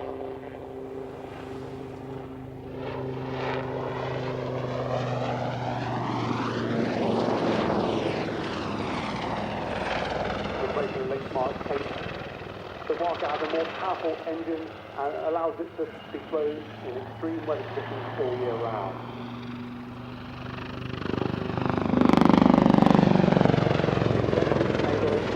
Unflown loads up to 1,000 kilograms. No mean feat given the size of her, and give the aircraft a top speed of 159 knots.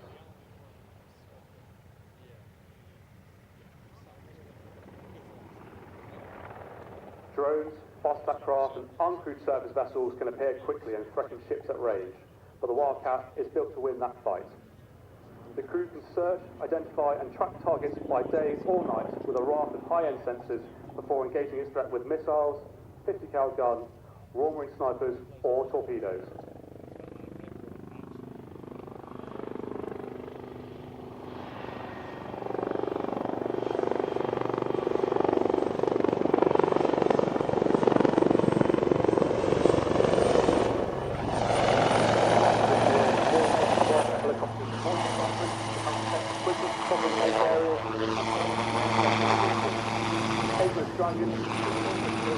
Helicopter will defend the area. She's now alongside a 20-carriage flight providing full protection and defensive options for our allies out there, as well as merchant shipping, so easy to us here at home.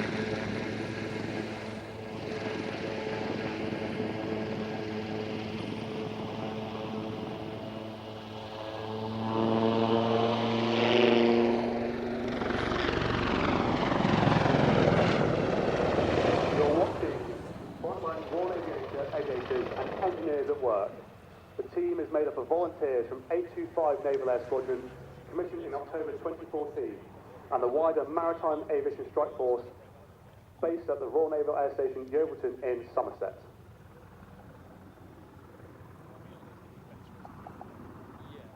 R-35 are responsible for training all Wildcat pilots and observers, as well as the engineers who end up on board Royal Navy frigates and destroyers around the world.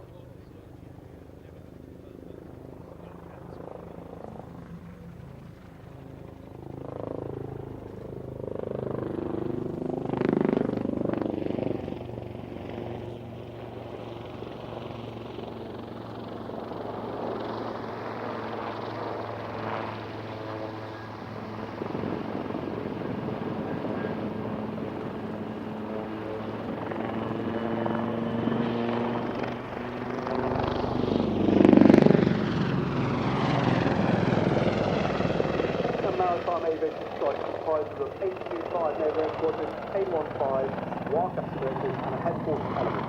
Between them, they are there to ensure that all aircrew, engineers and aircraft and supporting equipment are ready to support the Royal Navy both at home and anywhere in the world.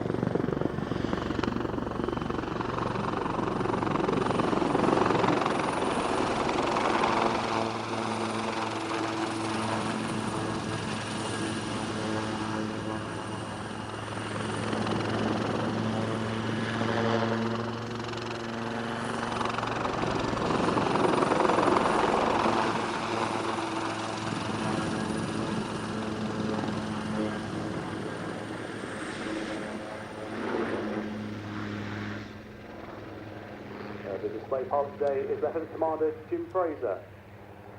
Jim joined the Royal Navy in 2001 and has been deployed in operations to the Mediterranean, Baltic, Middle East, Far East, Caribbean, South America and the South Atlantic with 815 Naval Air Squadron in a maritime strike role.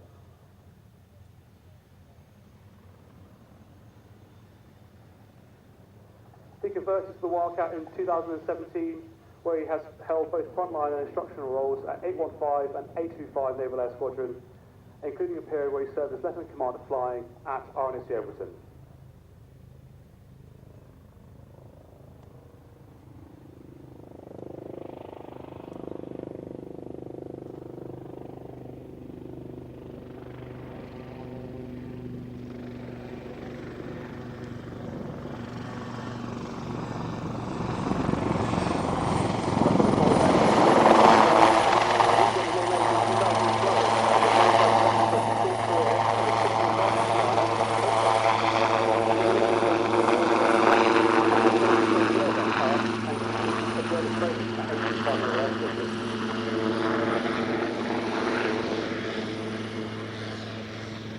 He's also served in the Mediterranean, Far East and High North in a variety of flying missions.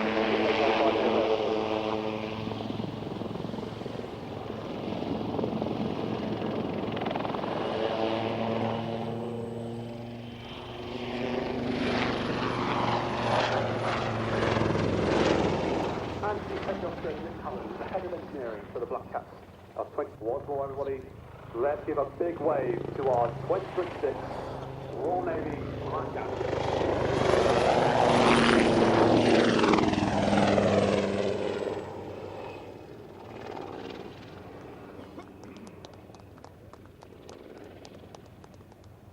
And here it is, on the roll, the Avro Anson 1.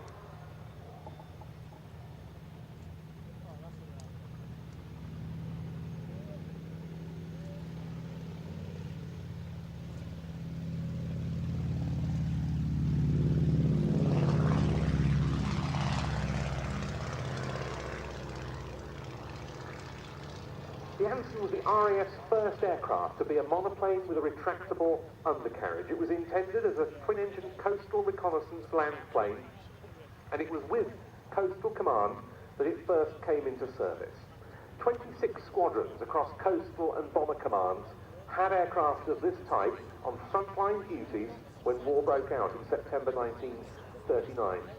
Their defensive armament came in the form of just two .303-inch machine guns. They could carry 360 pounds of bombs internally, although you could add a further 250 pounds, a pair of further 250 pound bombs on external racks.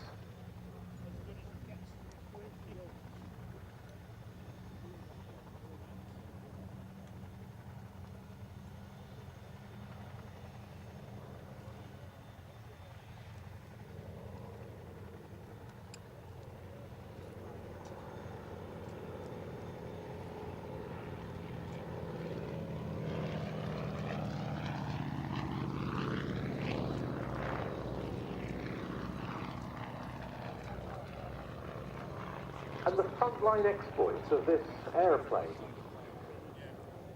really are brought into such sharp focus when you see just what a slow-flying aircraft this Mark 1 Anson with a pair of 350 horsepower Armstrong Siddeley Cheetah 9 engines is. Number 500 Squadron, based at Detling, made the first attack against a U-boat by the RAF of World War II on the 5th of September 1939, just 2 days after war broke out. Then, when British forces were evacuated from the beaches of Dunkirk in May 1940, it was flying coastal patrols in these already obsolete aircraft to provide reassurance to the troops awaiting evacuation.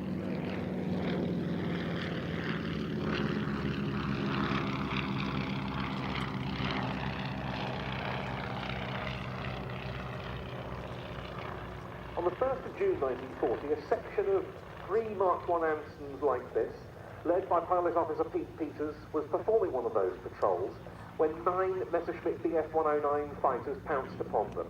Pete Peters slowed his Anson, the Messerschmitts overshot, and 2 of them were shot down by the Anson's guns. No wonder Peters was awarded the Distinguished Flying Cross and his 4 crew members the Distinguished Flying Medal.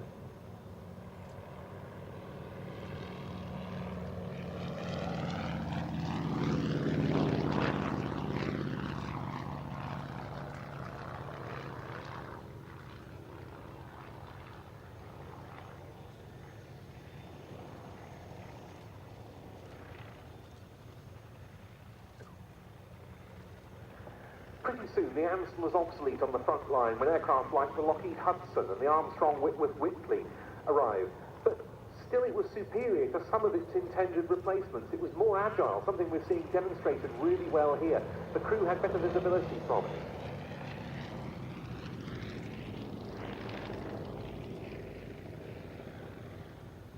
So, for example, when number 608 Squadron received the pretty terrible Blackburn Botha, pretty soon it had got its Ansons back again, much to the pleasure of the crews.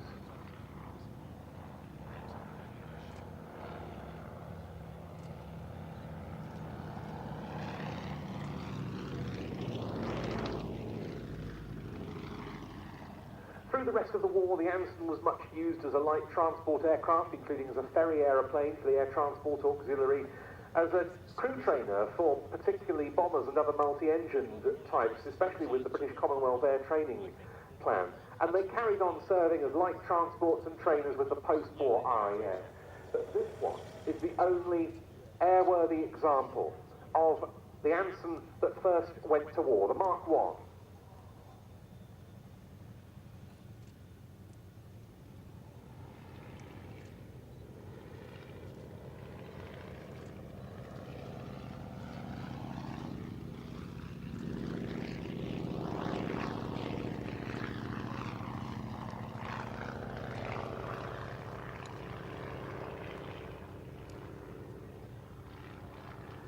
Built at the Avro plant at Yeadon near Leeds in 1943. It went on to serve with the Royal Australian Air Force.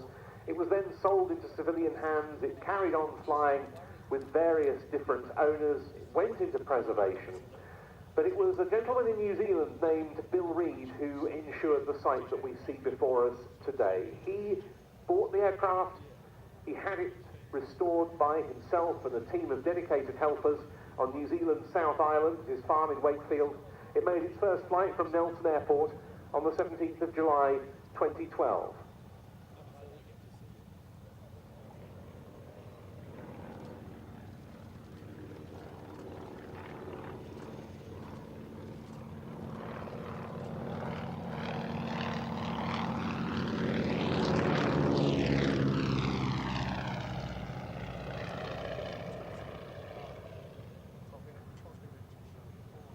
The restoration that Bill and his friends undertook was absolutely exquisite. He decided to finish it as an Anson of number 206 Squadron, a coastal command unit, operating from Bircham Newton in Norfolk on the 5th of September 1939.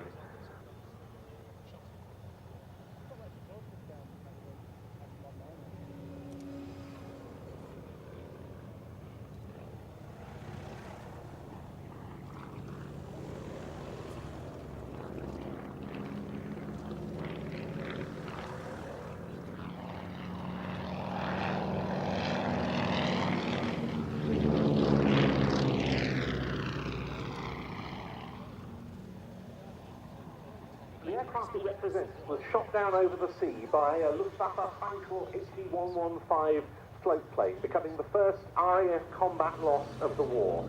The crew of the float plane spotted the survivors from the Anson in the water and landed to try and pick them up. Of the 4 crew, only Pilot Officer L.H. Edwards survived, becoming the first RAF prisoner of war of the 1939-45 conflict.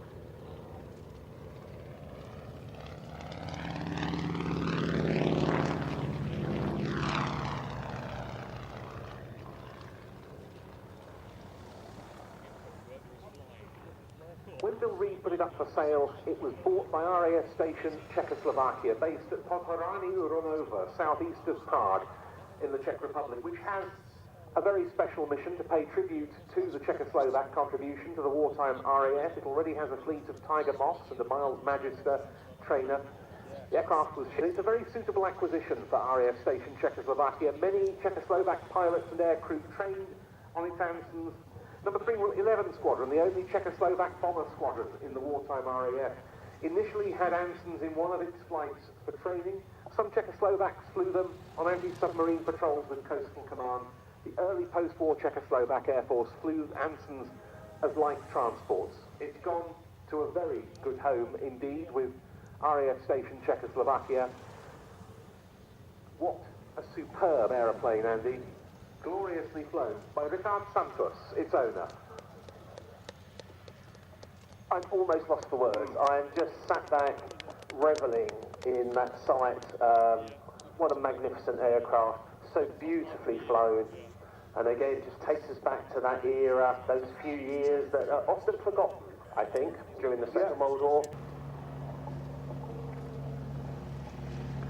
So this was a British Army cooperation and liaison aircraft produced by Westland Aircraft just before the start of the Second World War, and was used a Luftwaffe bomber. Those machine guns were actually located in the wheel spats. They're the kind of big streamline coverings you can see around the wheels, all there to help keep the drag down as low as possible. Very advanced aerodynamically, this aircraft, which is why it looks sort of slightly different. The wing is actually at its narrowest where it joins the fuselage, which is the opposite to most aircraft. Equipped with fully automatic wing slats and slotted flaps. Now the slats come out the front, the leading edge of the wing, and the flaps and the trailing edge, and that basically improves the curvature of the wing and gives it more lift at slow speeds.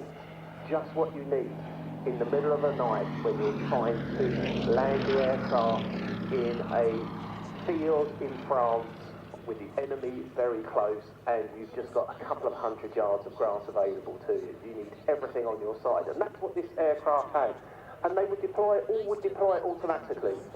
I heard one of the pilots say that the aircraft wouldn't, even the thought being that you'd be able to spot it more quickly from the air than by picking it up by other means on ground radar, for example.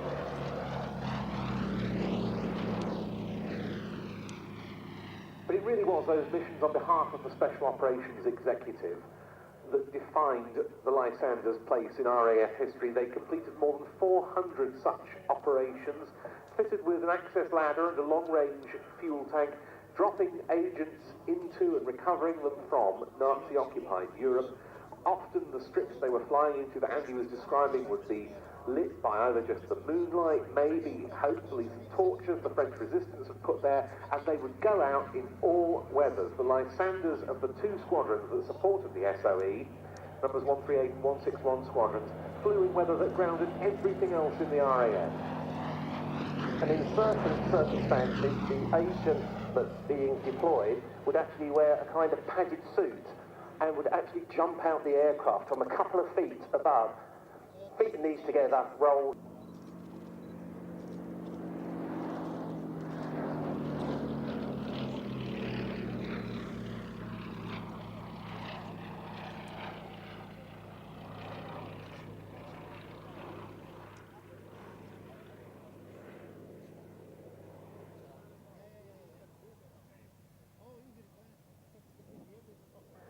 This aircraft took 15 years for the Aircraft Restoration Company at Duxford to restore. It flew again in August 2018, finished in its original wartime colours. It's one of two ex-number 225 Squadron Lysanders that survives. The other one, which was restored here at Cosford, is in the RAF Museum.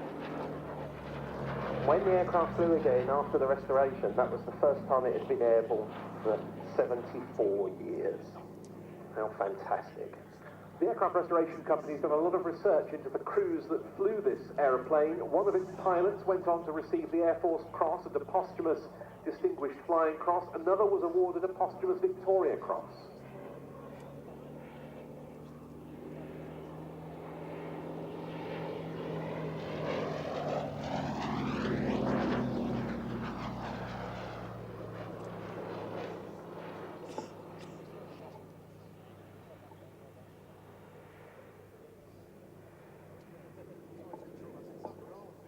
And whilst we're talking about famous designers, of course, Teddy Petter. Yes. On this one again, who would then later go on to design the Canberra and the Red Arrow's first aircraft type than that.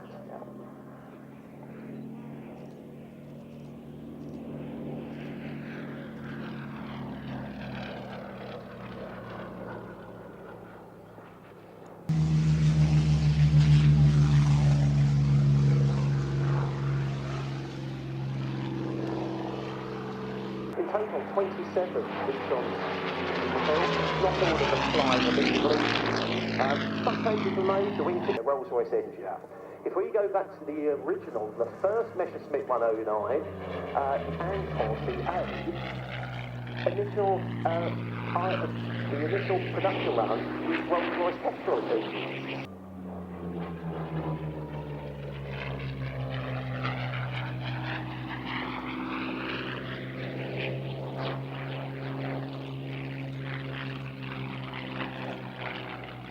Collier and Texan industrial preservation scene was enormous.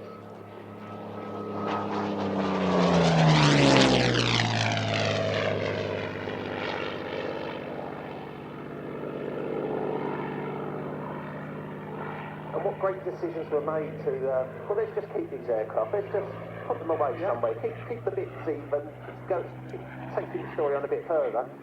Because we might need them one day, and of course now we have this whole industry, more Spitfires on the register every year, and so on. But as you said, it really all goes back to that.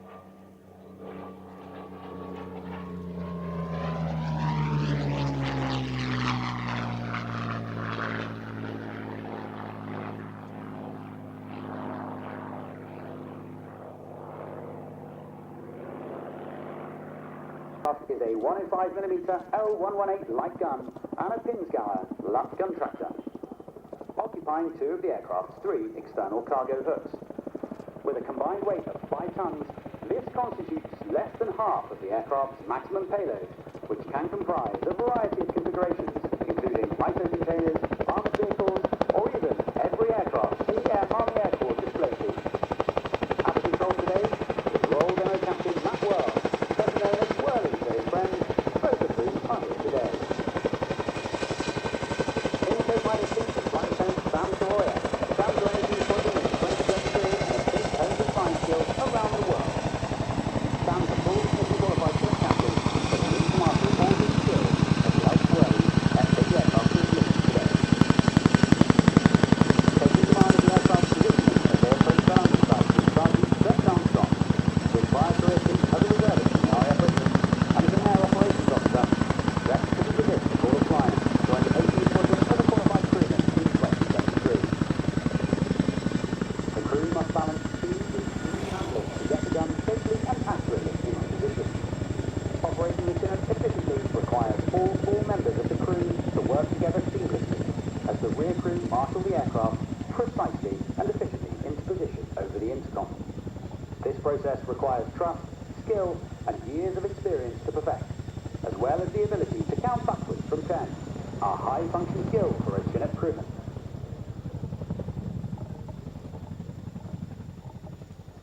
With the external loads now gone, the crew land on to release an internally loaded support equipment. On top of its impressive external loading capability, the Chinook's tandem rotor design gives it a large internal loading area. The Chinook's cabin can carry side-by-side buggies, Land Rovers, or even rigid inflatable boats, dispatched from out of sight and sound range to support Royal Marine and Special Boat Service raids. When speed is paramount, smaller vehicles like quad bikes, motorcycles, or even e-bikes can be off the ramp and on task in mere seconds. Internal loads must be securely restrained for the harshest. Unload complete, Whirling clears the landing site with a max performance takeoff, building speed as quickly as possible to minimise the threat of enemy fire.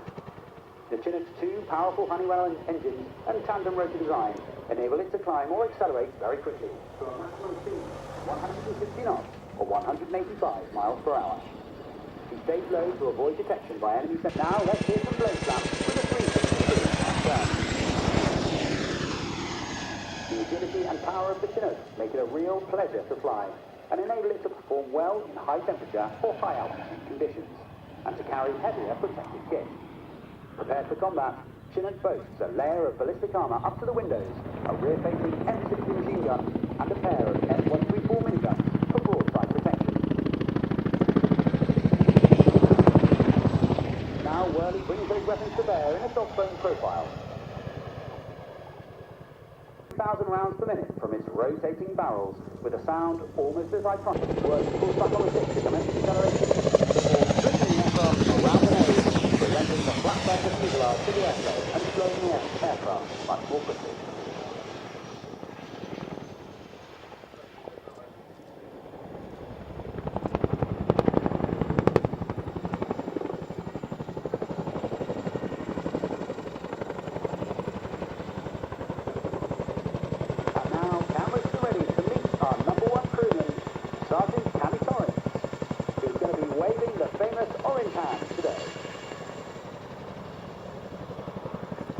Joined the RAF in 2019 and after 4 years of flying training arrived on 18th Squadron in 2024. In just a year, Cammy has already qualified to fly the Chinook from the harsh heat of the desert to the unforgiving cold of the Arctic Circle and has already deployed on operations in the Middle East. An impressive achievement for a man with such impractically large hands. Please share the love. Racing back at low level, Whirly prepared to reposition the aircraft once more for a running landing. Supporting Chinook operations, both at air shows and at war, is a... If the aircraft loses an engine to battle damage, Chinook has the performance to maintain flight of the aircraft safely onto the ground when engine output is limited. Whirly conserves airspeed for as long as he can, flaring the aircraft to cushion it onto the ground at a maximum speed of 60 knots or 70 miles per hour. Safely on the runway, Whirly uses the unique aerodynamic qualities of the Chinook to balance on its aft wheels. This technique can also be used to land on steep slopes or ledges where the rear of the aircraft is landed while the front of the aircraft is still in flight. And now for another Chinook party trick, the reverse taxi and takeoff. A useful capability when space for parking is tight or when the aircraft's downwash threatens nearby vehicles or equipment. But mostly, we like to do it because we can. Much like reversing a car, the aircraft gets increasingly twitchy as speed builds, so smooth, calm handling is required to do this safely and efficiently.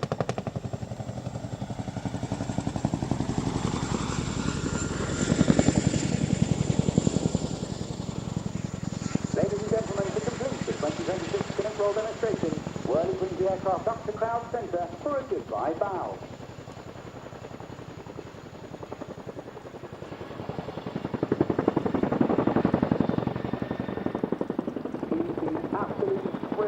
The aircraft to you today, as have all of us from the Chinook Force, JHSS and Surfing Power. Now he prepares to transition over the shoulder to the path and to finish the display programme for this year's Cosford Airshow.